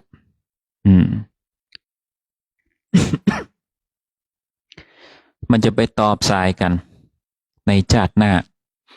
ในความเชื่อต่างๆหลายครั้งที่อาตมาภาพนั้นได้กล่าวถึงในพระพุทธการก็มีเรื่องราวต่างๆมากมายในการใจเวรใจกรรมกันแม้กระทั่งนี่พระเทวทัตนี่นะศรัทธาท่านทั้งหลายก็เป็นเศษกรรมของพระพุทธองค์เป็นเศษกรรมพระพุทธองค์ซึ่งพระเทวทัตนั่นก็ตามมาจองเวรมาเป็นญาติพี่น้องบ่ปอพระพุทธองค์ไปโปรดญาตินะไปโปรดวงศาคณาญาติก็ตามมาบวชกับพระพุทธองค์พระเทวทัตก็โตยมาอยู่โตยมาบวชโตยบางทีก็ทำให้สงฆ์นั้นแตกแยกกันสงฆ์นั้นทำแตกแยกกันโดยการแบ่งฝักแบ่งฝ่ายแบ่งนิกายออกไปแม้กระทั่งนี่ถึงกระทั่งที่จะเอาชีวิตพระพุทธเจ้าเลยถึงกระทั่งที่จะเอาชีวิตพระพุทธเจ้าครั้งแรกนั้นที่จะทำร้ายพระพุทธเจ้านั่นก็คือการที่ปล่อยช้างนาราคิรีออกมา ปล่อยช้างนาราคิรีออกมาไล่พระพุทธเจ้าช้างตกมันไล่ย่ำพระพุทธเจ้าพอช้างนาราคิรีนั้นเห็นพระพุทธเจ้าเห็นพระพุทธเจ้าเห็นพระพุทธเจ้าเสร็จก็น้อมลงมาเพราะว่าเห็นรัศมีของความเมตตากรุณารัศมีของบุญญาบารมีของพระพุทธองค์ก็เลยทำให้ช้างนั้นเห็นบุญบารมีก็น้อมลงมาจากตกมันก็สงบลงครั้งนั้นก็ทำอย่างพระพุทธเจ้าบ่ได้แถมครั้งหนึ่งนั่นก็นางจินจามณีนี่กล่าวหาพระพุทธเจ้ากล่าวหาพระพุทธเจ้าว่าทำแม่หญิงนั้นท้องแต่ว่าด้วยบุญบารมีที่พระพุทธองค์บำเพ็ญมานั่นก็ทำให้ที่นางสวมใส่ไว้นั้นเป็นไม้แกะมนใส่ตองไว้นั้นล่วงลงมาแก่สายตาผู้คนก็รอดไปครั้งสุดท้ายนี่ทำคือการขึ้นไปเขาคิชกูฏแล้วกิ้งหินลงมากะจะทับพระพุทธองค์แต่ว่าหินนั้นไปกระแทกกับหินก้อนหนึ่งแล้วก็แตกออกแต่ว่าเศษหินนั้นกระเด็นไปถูกข้อพระบาทพระพุทธเจ้าจนห่อเลือดนี่แหละศรัทธาท่านทั้งหลายนี่หลายครั้งหลายหนนี่บางทีมันเป็นกรรมเป็นเวรซึ่งเป็นกรรมเป็นเวรครั้งสุดท้ายเป็นเศษกรรมครั้งสุดท้ายของพระพุทธองค์แม้แต่เรื่องของกรรมของเวรในอดีตชาติของพระโมคคัลลานะซึ่งพระโมคคัลลานะนั้นเปิ้นเป็นเอตทัคคะในเรื่องของผู้มีฤทธิ์เป็นผู้มีฤทธิ์มากถึงกระทั่งที่ว่าเหาะเหินเดินอากาศได้ศาสตราวุธหรืออะไรยังก็ตามนี่บ่สามารถทิ่มแทงหรือทำร้ายได้ไม่ใครทำร้ายพระโมคคัลลานะได้มีอยู่วันหนึ่งนั้นมีเดรัจฉีพวกเดรัจฉีคือพวกต่างศาสนานั้นก็ต่างมีความอิจฉาริษยาในพระพุทธเจ้าเพราะว่าพราหมณ์ทั้งหลายหรือว่าศาสนาอื่นนั่นต่างหันเข้าหาพระพุทธเจ้ามาบวชเป็นสาวกของพระพุทธเจ้าหมดในสมัยพระพุทธกาลนั้นพวกเดรัจฉีนั้นมีความอิจฉาว่าพระพุทธเจ้านั้นเป็นผู้ที่มีบุญญาบารมีใครก็ต้องน้อมเข้าหาหมดเป็นผู้ที่มีโชคในด้านนี้มีบุญบารมีเดรัจฉีนั้นคิดว่าต้องกำจัดพระพุทธเจ้าแต่ว่าการกำจัดพระพุทธเจ้านั้นเป็นการยากพวกเดรัจฉีก็เลยมองว่าสงฆ์สาวกของพระพุทธเจ้านี่เป็นผู้ที่ดูแลพระพุทธเจ้าดูแลทุกสิ่งทุกอย่างของพระพุทธเจ้าฉะนั้นฐานของพระพุทธเจ้านี่เข้มแข็งได้ก็ด้วยเพราะว่าสาวกซึ่งก็มองไปเห็นถึงอัครสาวกก็คือพระโมคคัลลานะนี่แหละพวกเดรัจฉีเชื่อว่าคนที่นำโชคนำลาภนำสักการะมาให้พระพุทธเจ้านี่น่าจะเป็นพระโมคคัลลานะนี่แหละเมื่อเป้าหมายไปที่พระโมคคัลลานะนั้นพวกเดรัจฉีนี่ก็จ้องที่จะสังหารพระโมคคัลลานะเมื่อชุมนุมกันดังนั้นนี่พวกเดรัจฉีก็คิดที่จะดับชีวิตพระโมคคัลลานะ เมื่อคิดได้ดังนั้นนี่ก็เข้าไปลอบทำร้ายอยู่หลายครั้ง พระโมคคัลลานะนั้นหูตัว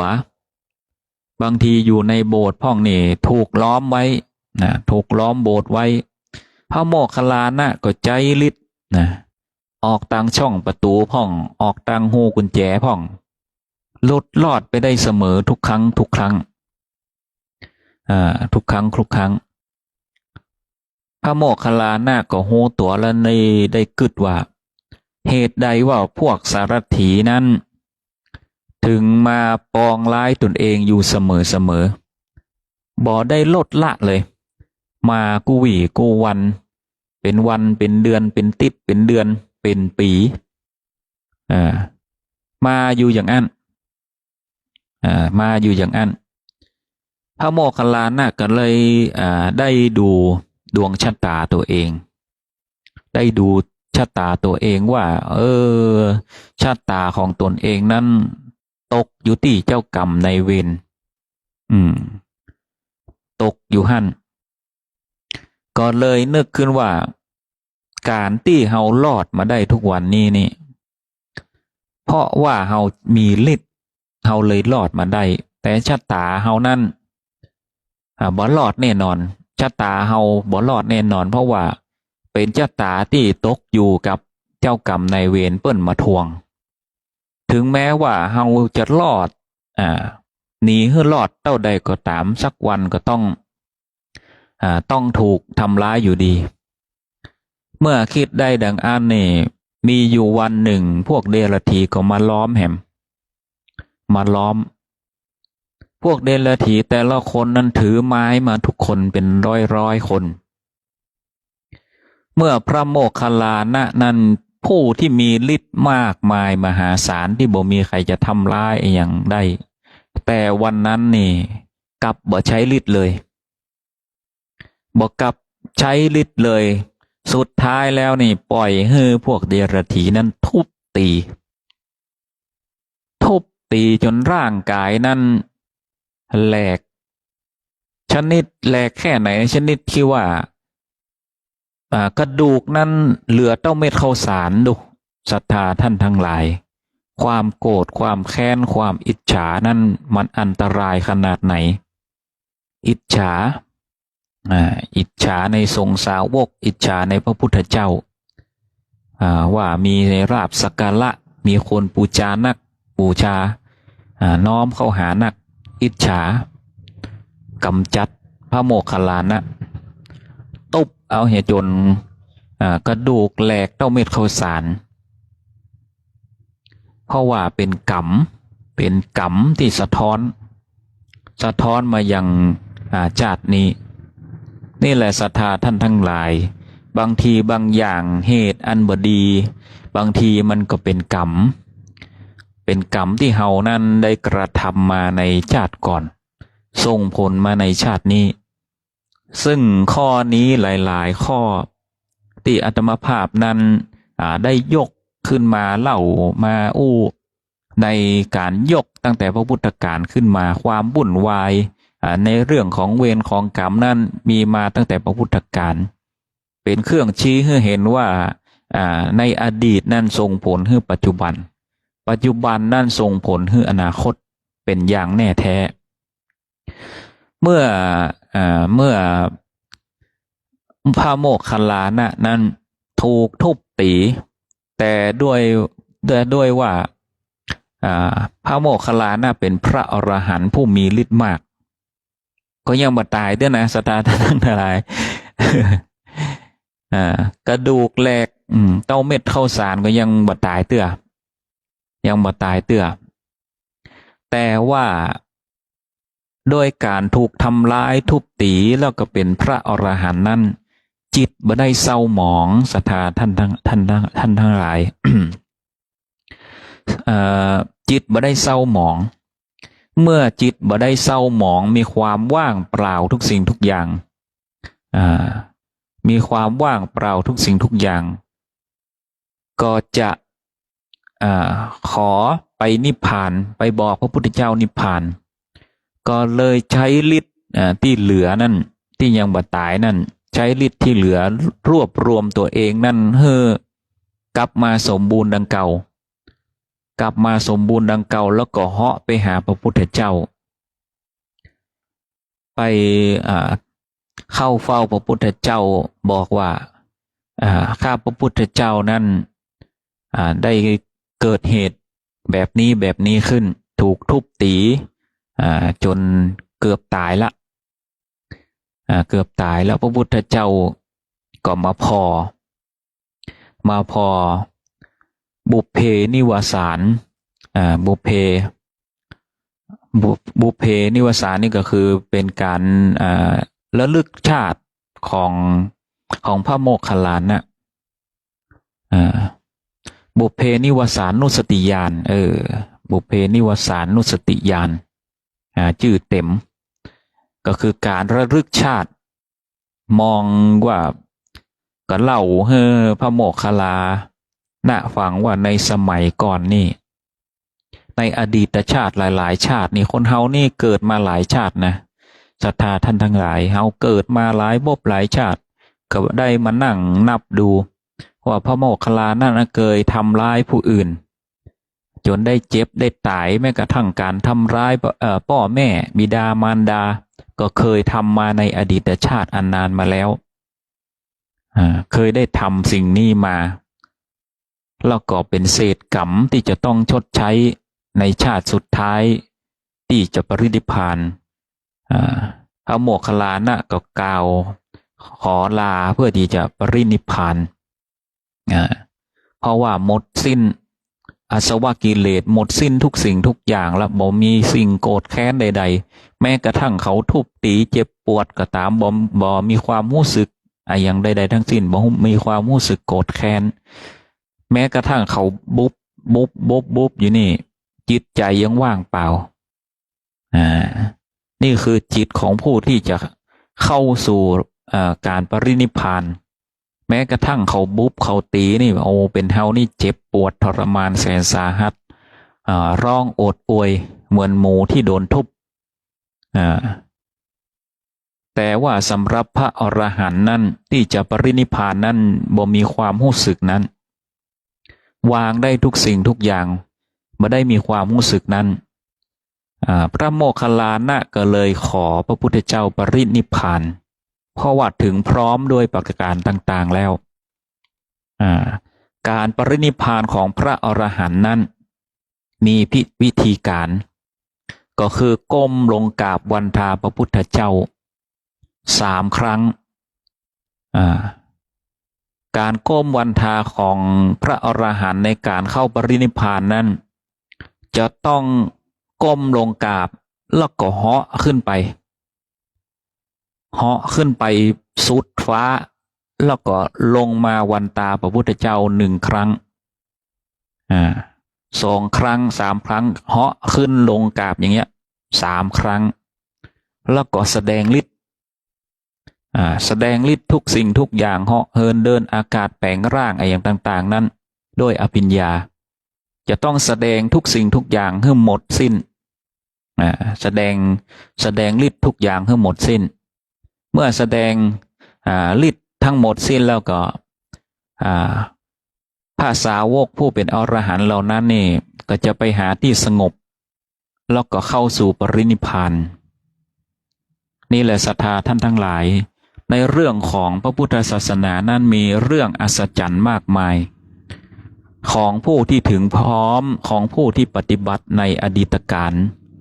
ซึ่งพระสงฆ์สาวกของพระพุทธองค์เหล่านั้นนี่เป็นผู้ปฏิบัติดีปฏิบัติชอบแล้วก็ปฏิบัติเข้าถึงฌานเข้าถึงฌานแล้วก็มีฤทธิ์มีเดชแต่พระพุทธเจ้าบ่ได้สรรเสริญแต่ก่อนหน้านั้นพระพุทธเจ้านั้นบ่ได้กำหนดในเรื่องของการแสดงฤทธิ์บ่ได้กำหนดแต่มีอยู่ว่ามาวันหนึ่งนั้นพระพุทธองค์ก็ได้กำหนดพระวินัยว่าห้ามแสดงฤทธิ์เพราะว่ามันจะทำให้ผู้คนนั้นไปหลงอยู่กับอำนาจของฤทธิ์บ่ได้ฝึกฝนตนเองในกายเนื้อนี้ฉะนั้นนี่พระพุทธองค์มุ่งเน้นให้ผู้คนนั้น ปฏิบัติในกายนี้ด้วยจิตอันผุดผ่องใสผ่องแผ้วซึ่งก็มีในโอวาทปาติโมกข์ว่าคนเฮานั้นจะต้องปฏิบัติศีลปฏิบัติธรรมให้มีใจผ่องแผ้วสดใสดังพระพุทธเจ้ากล่าวคำว่าพุทโธพุทโธคือผู้รู้ผู้ตื่นผู้เบิกบานซึ่งเราเป็นผู้รู้แล้วรู้ในธรรมชาติของโลกใบนี้ว่ามีความเป็นไปเป็นมาอย่างใดความทุกข์นั้นเป็นไปเป็นมาอย่างใดแล้วดับอย่างใดเมื่อดับได้แล้วก็เป็นผู้รู้ผู้ตื่นจากความทุกข์นั้นแล้วก็เป็นผู้เบิกบานเพราะว่าการที่รู้ทุกสิ่งทุกอย่างเป็นธรรมชาติแล้วนั้นก็ย่อมจะทำให้จิตใจเฮานั้นเบิกบานเฮามองทุกสิ่งทุกอย่างแล้วมันเป็นธรรมชาติของมันโลกใบนี้นะมันเป็นธรรมชาติของมัน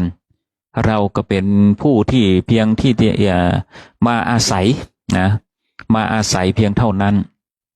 มาอาศัยแล้วเฮาก็จากไปหรือว่ามาเพียงครู่เท่านั้น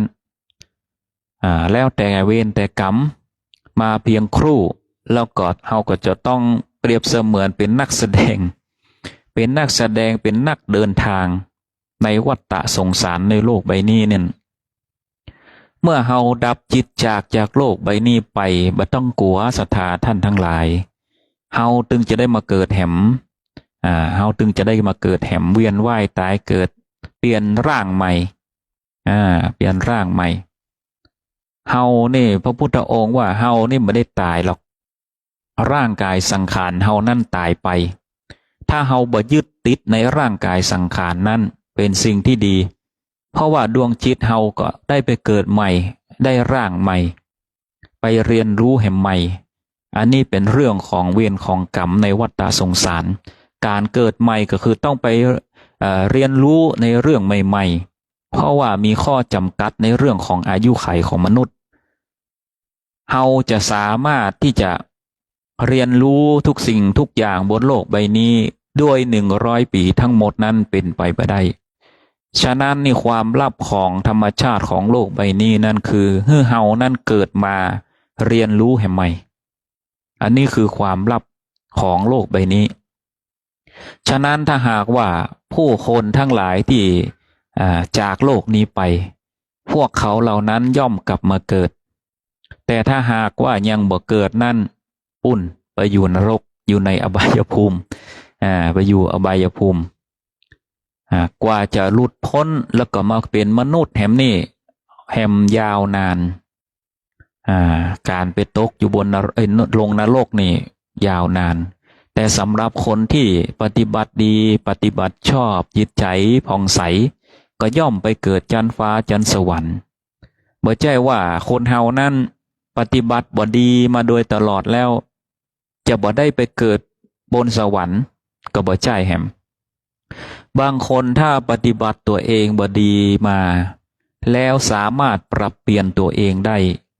มีจิตใจผ่องใสมีเมตตาปล่อยวางทุกสิ่งทุกอย่างได้จิตใจเกิดความบริสุทธิ์ก็ย่อมไปเกิดบนจันทฟ้าจันสวรรค์แต่กรรมเหล่านั้นนี่ก็ยังตยไปอยู่เนอศรัทธาท่านทั้งหลายเพราะว่าการเกิดเป็นเทวดานั้นก็ยังมีกิเลสตัณหาอยู่มีความหลงมีความรักมีความอยากคล้ายๆกับมนุษย์ทุกสิ่งทุกประการก็ยังมีกรรมมีความตุกข์อยู่ศรัทธาท่านทั้งหลายถ้าหากว่าจิตใจผุดผ่องในอดีตนั้นเป็นผู้ที่มาโตคือความมืดอย่างที่เคยไปตะกี้มาโตคือความมืดเมื่อมืดมาแล้วสว่างไปคือโชติคือความโชติช่วงคือปัญญาถ้าหากว่าเฮามาจากที่มืดแล้วไปสว่างก็ย่อมไปเกิดจันฟ้าจันสวรรค์แล้วก็ต้องไปชดใช้กรรมอยู่ชดใช้กรรมในความมืดนั้นที่เฮาได้สร้างมาเพราะว่าอย่างที่ไปก็คือเทวดานั่นก็ยังมีกิเลสตัณหาอยู่ซึ่งเทวดาเหล่านี้นั่นรอวันที่จะกลับมาเป็นมนุษย์แห่งครั้งหรือว่าถ้าหากว่าเทวดาเหล่านั้นนี่ ขณะที่อยู่บนจันฟ้าจันสวรรค์นั่นก็บ่ได้นึกถึงกิเลสตัณหาปฏิบัติตนเปรียบเสมือนผู้ปฏิบัติก็ย่อมขึ้นไปจันฟ้าจันสวรรค์ที่สูงขึ้นไปแห่มเปรียบดังที่พระพุทธองค์นั่นเกยขึ้นไปเทศนาธรรมในวันเข้าพรรษาที่ได้ไปโปรดพระแม่บรรดาอดีตพระแม่บรรดาของพระพุทธองค์ที่จันดาวดึงส์พระพุทธองค์ก็ได้เทศธรรมให้เหล่าเทวดานั่นพ้นจากความทุกข์เพราะว่าเหล่าเทวดานั่นก็มีความทุกข์เหมือนกันถ้าหากว่าเหล่าเทวดานั่นมีกิเลสตัณหามากก็ย่อมจะหมดบุญเทวดาเหล่านั้นนี่ตอนที่จะหมดบุญนั่นเครื่องนุ่งห่มผิวพรรณจะมุนหมองเหงื่อไหลออกจากรักแร้สร้อยสังวาลดอกไม้อย่างต่างๆที่ประดับในร่างกายนั้นเศร้าหมองก็ย่อมจะลงมาเกิดเป็นมนุษย์ลงมาใจกรรมกับโลกมนุษย์แต่เขาเหล่านั้นนี่ลงมาในโลกมนุษย์นั้น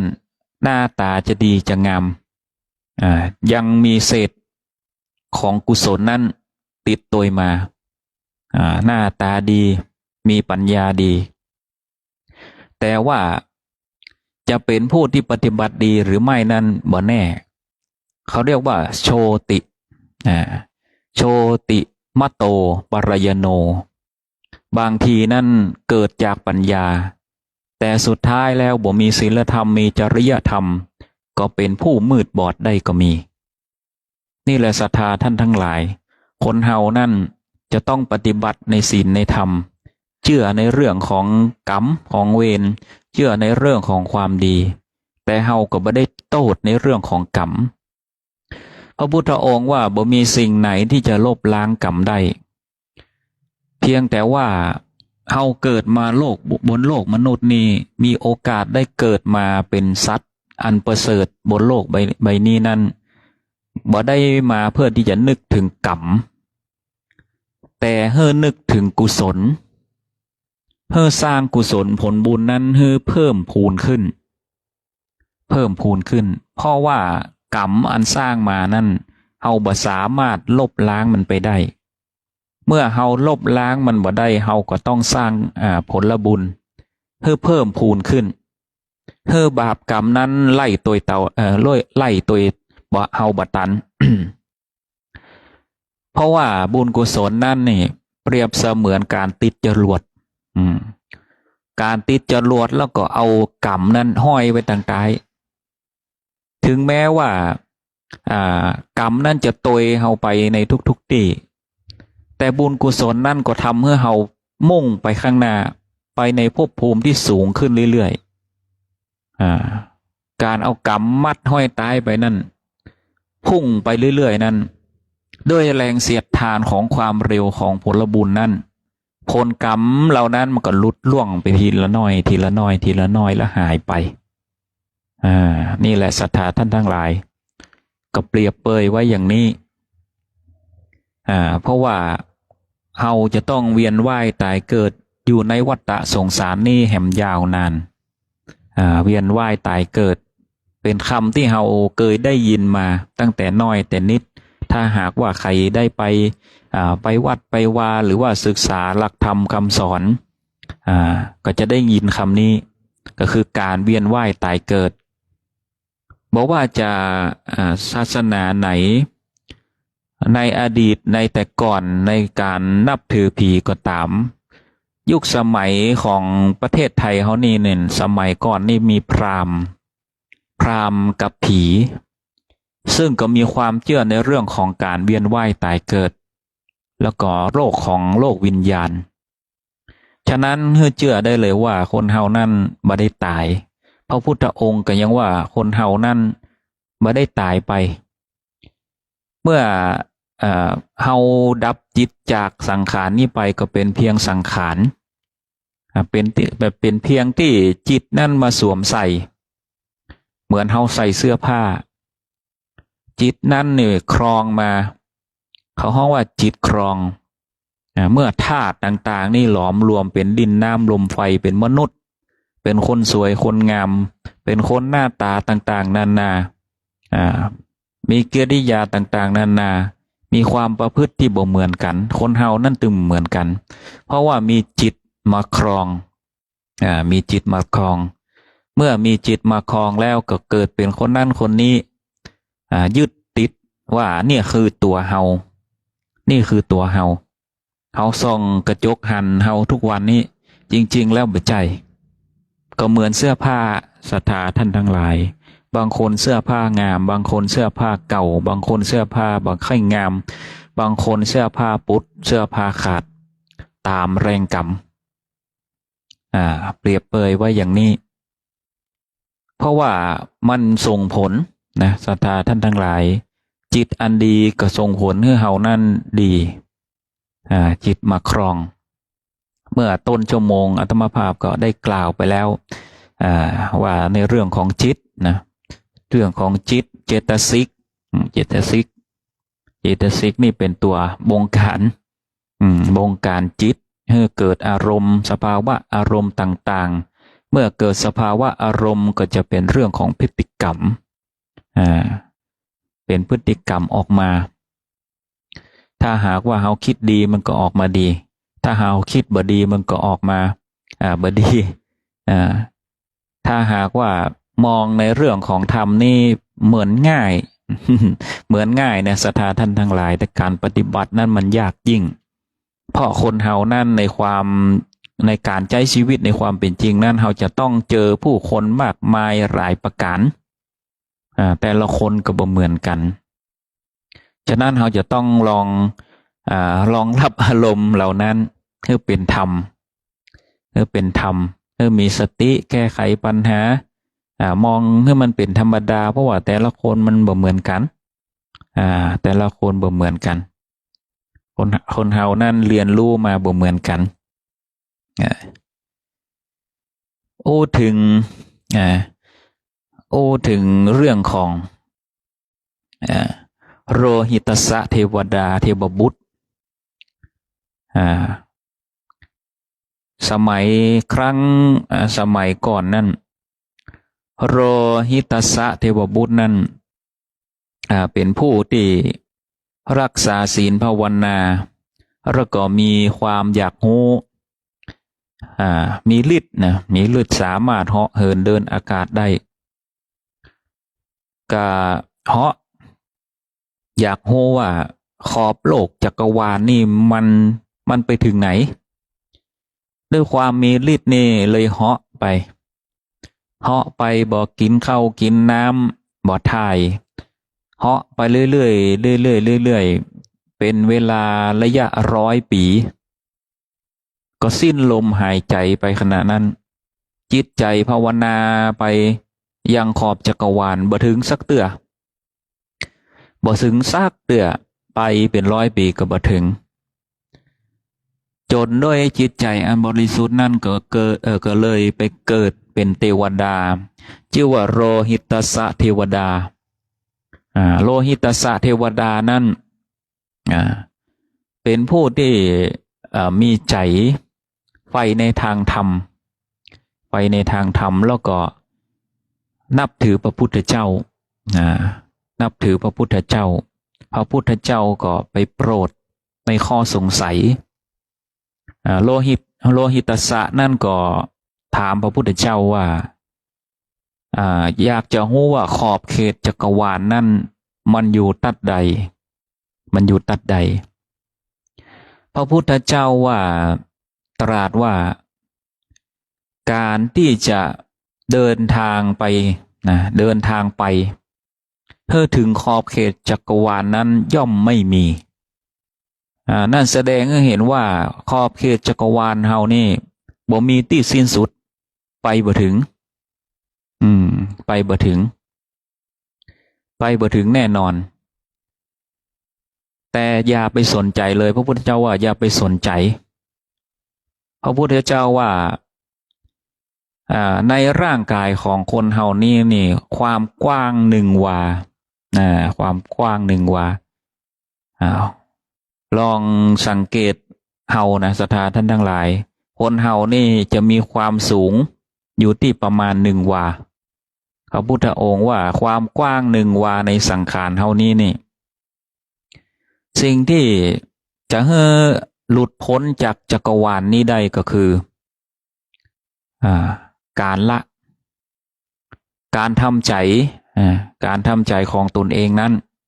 เฮ่อละเฮ่อปล่อยเฮ่อวางเฮ่อพ้นเฮ่อพ้นจากความทุกข์อาสวะกิเลสต่างๆปล่อยวางจนถึงนิพพาน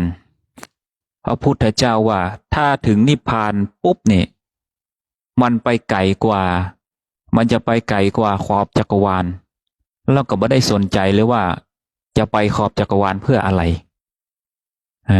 บ่มีประโยชน์พระพุทธเจ้าว่าต่อให้ไปถึงขอบเขตจักรวาลก็บ่มีประโยชน์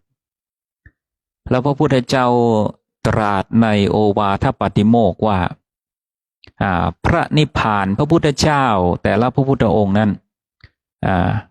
ที่ผ่านมา3 พระองค์รวมถึงพระพุทธองค์ที่4นั้นได้พูดว่าพระนิพพานนั้นเป็นเยี่ยมบ่มีไอ้อย่างเต้าพระนิพพานละพระพุทธเจ้าแต่ละตนแต่ละองค์นั้นที่ผ่านมาต่างเป็นเสียงเดียวกันว่าพระนิพพานนั้นเป็นเยี่ยมต่อให้เฮามีฤทธิ์มีเดชต่อให้ไปเห็นขอบจักรวาลก็บ่ได้มีประโยชน์ไอ้หยังเต้ากับทำให้จิตใจเฮานั้นสะอาดบริสุทธิ์ผุดพองสดใสมีความสุขอยู่ในใจก็ยังบ่เต้าไปนั่งขอบจักรวาลต่อให้เฮามีความทุกข์ขนาดไหนก็ตามและหนีออกไปปุ่นนอกจักรวาลไปนั่งขอบจักรวาลความทุกข์นั่นก็ยังมีอยู่ปุ่นขอบจักรวาลปุ่นศรัทธาท่านทั้งหลายถ้าเฮาบ่วางนะฉะนั้นนี่ความทุกข์นี่มันอยู่ที่ตัวเฮาความสุขมัน ความสุขมันก็อยู่ที่ตัวเฮาจะไปนั่งขอบจักรวาลก็บ่มีประโยชน์พระพุทธองค์นั้นตรัสสอนโรหิตสะเทวบุตรแบบนี้ก็ถ้าหากว่าเฮาทุกข์เหลือแสนอยากจะหนีโลกนี้ไปอยากจะตายพ่องสมมาเตะบางคนนี่เกิด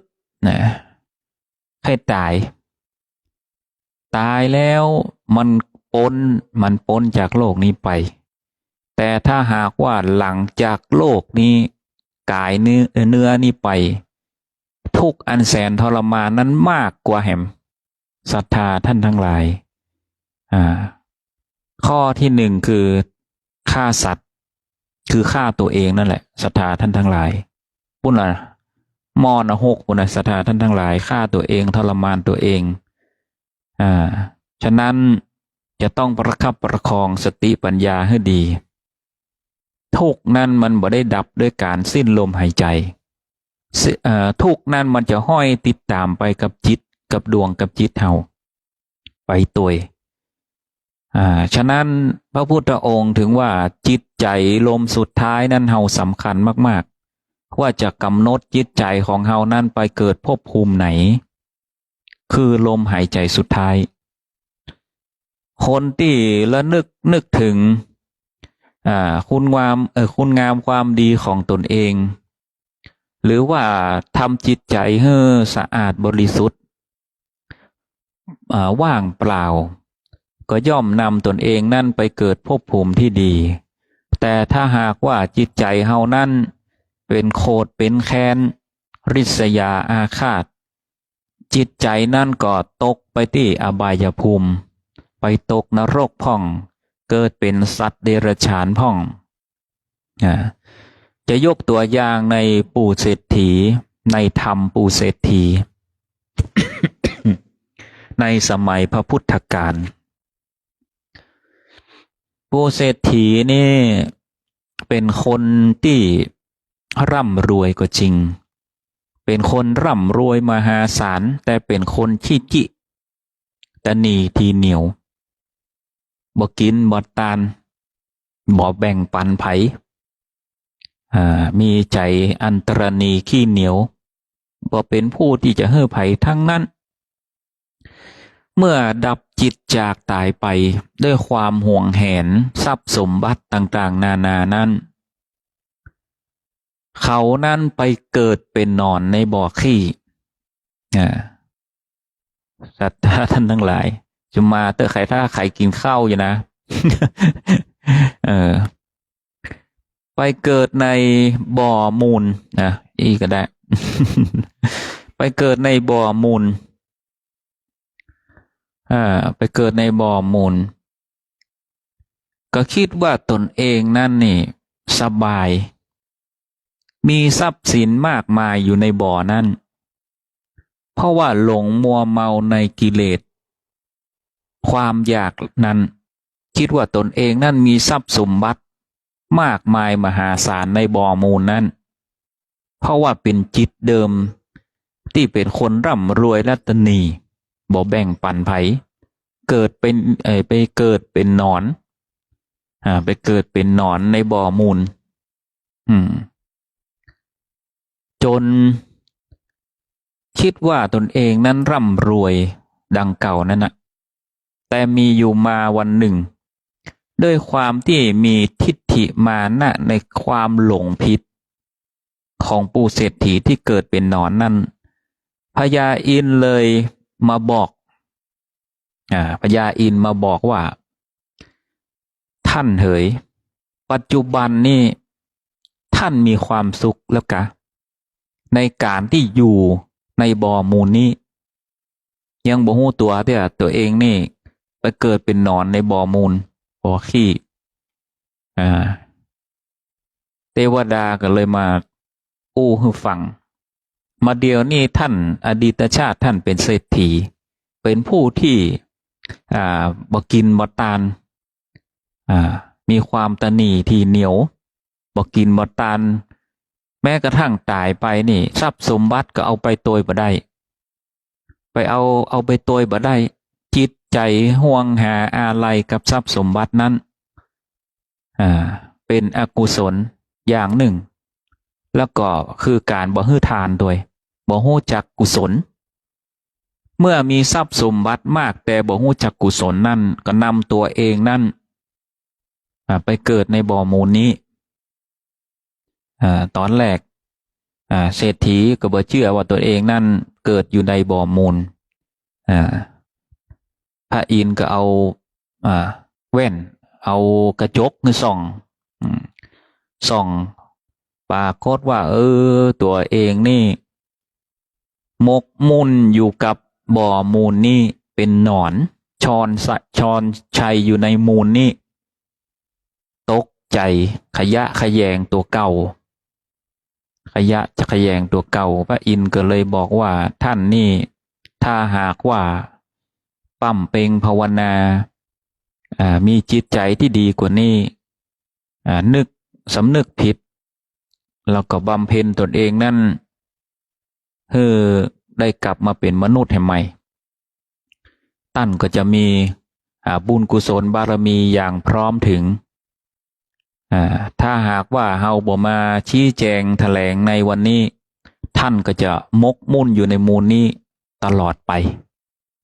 นี่แหละศรัทธาท่านทั้งหลายอันคุณงามความดีนั่นรักษาไว้บ่จำเป็นต้องโลกนั่นดีกับเฮาแต่เฮาจงทำดีโลกได้เห็นมนุษย์บ่เห็นเทวดาย่อมเห็นบางทีเปิ้นก็อาจจะมองเฮาอยู่เทวดาเหล่านั้นถ้าหากว่าเฮาทำดีบางสิ่งบางอย่างเปิ้นก็อาจจะช่วยเฮา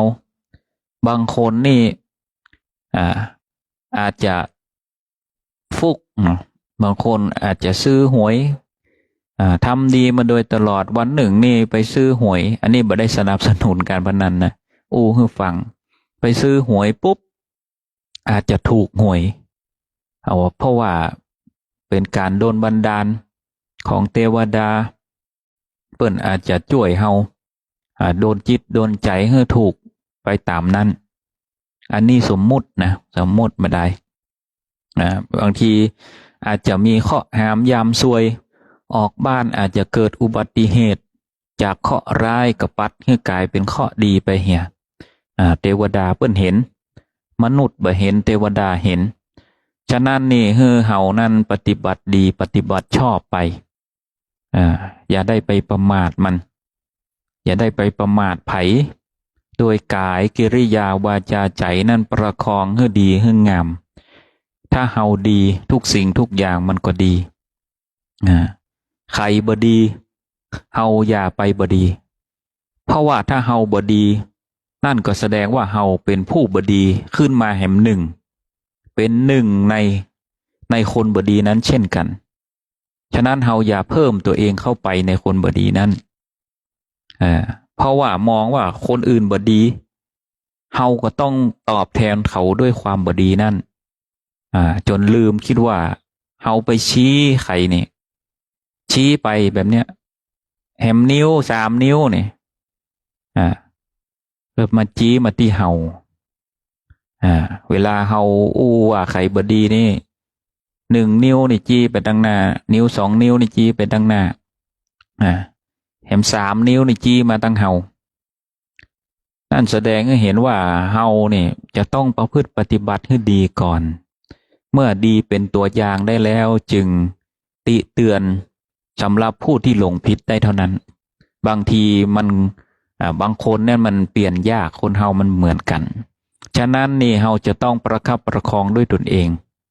สร้างโลกให้ตนเองสร้างคุณงามความดีให้ตัวเองก็พอบดีไปส่งจิตส่งใจไปถึงคนอื่นไปด่าไปว่าไปอย่างเขา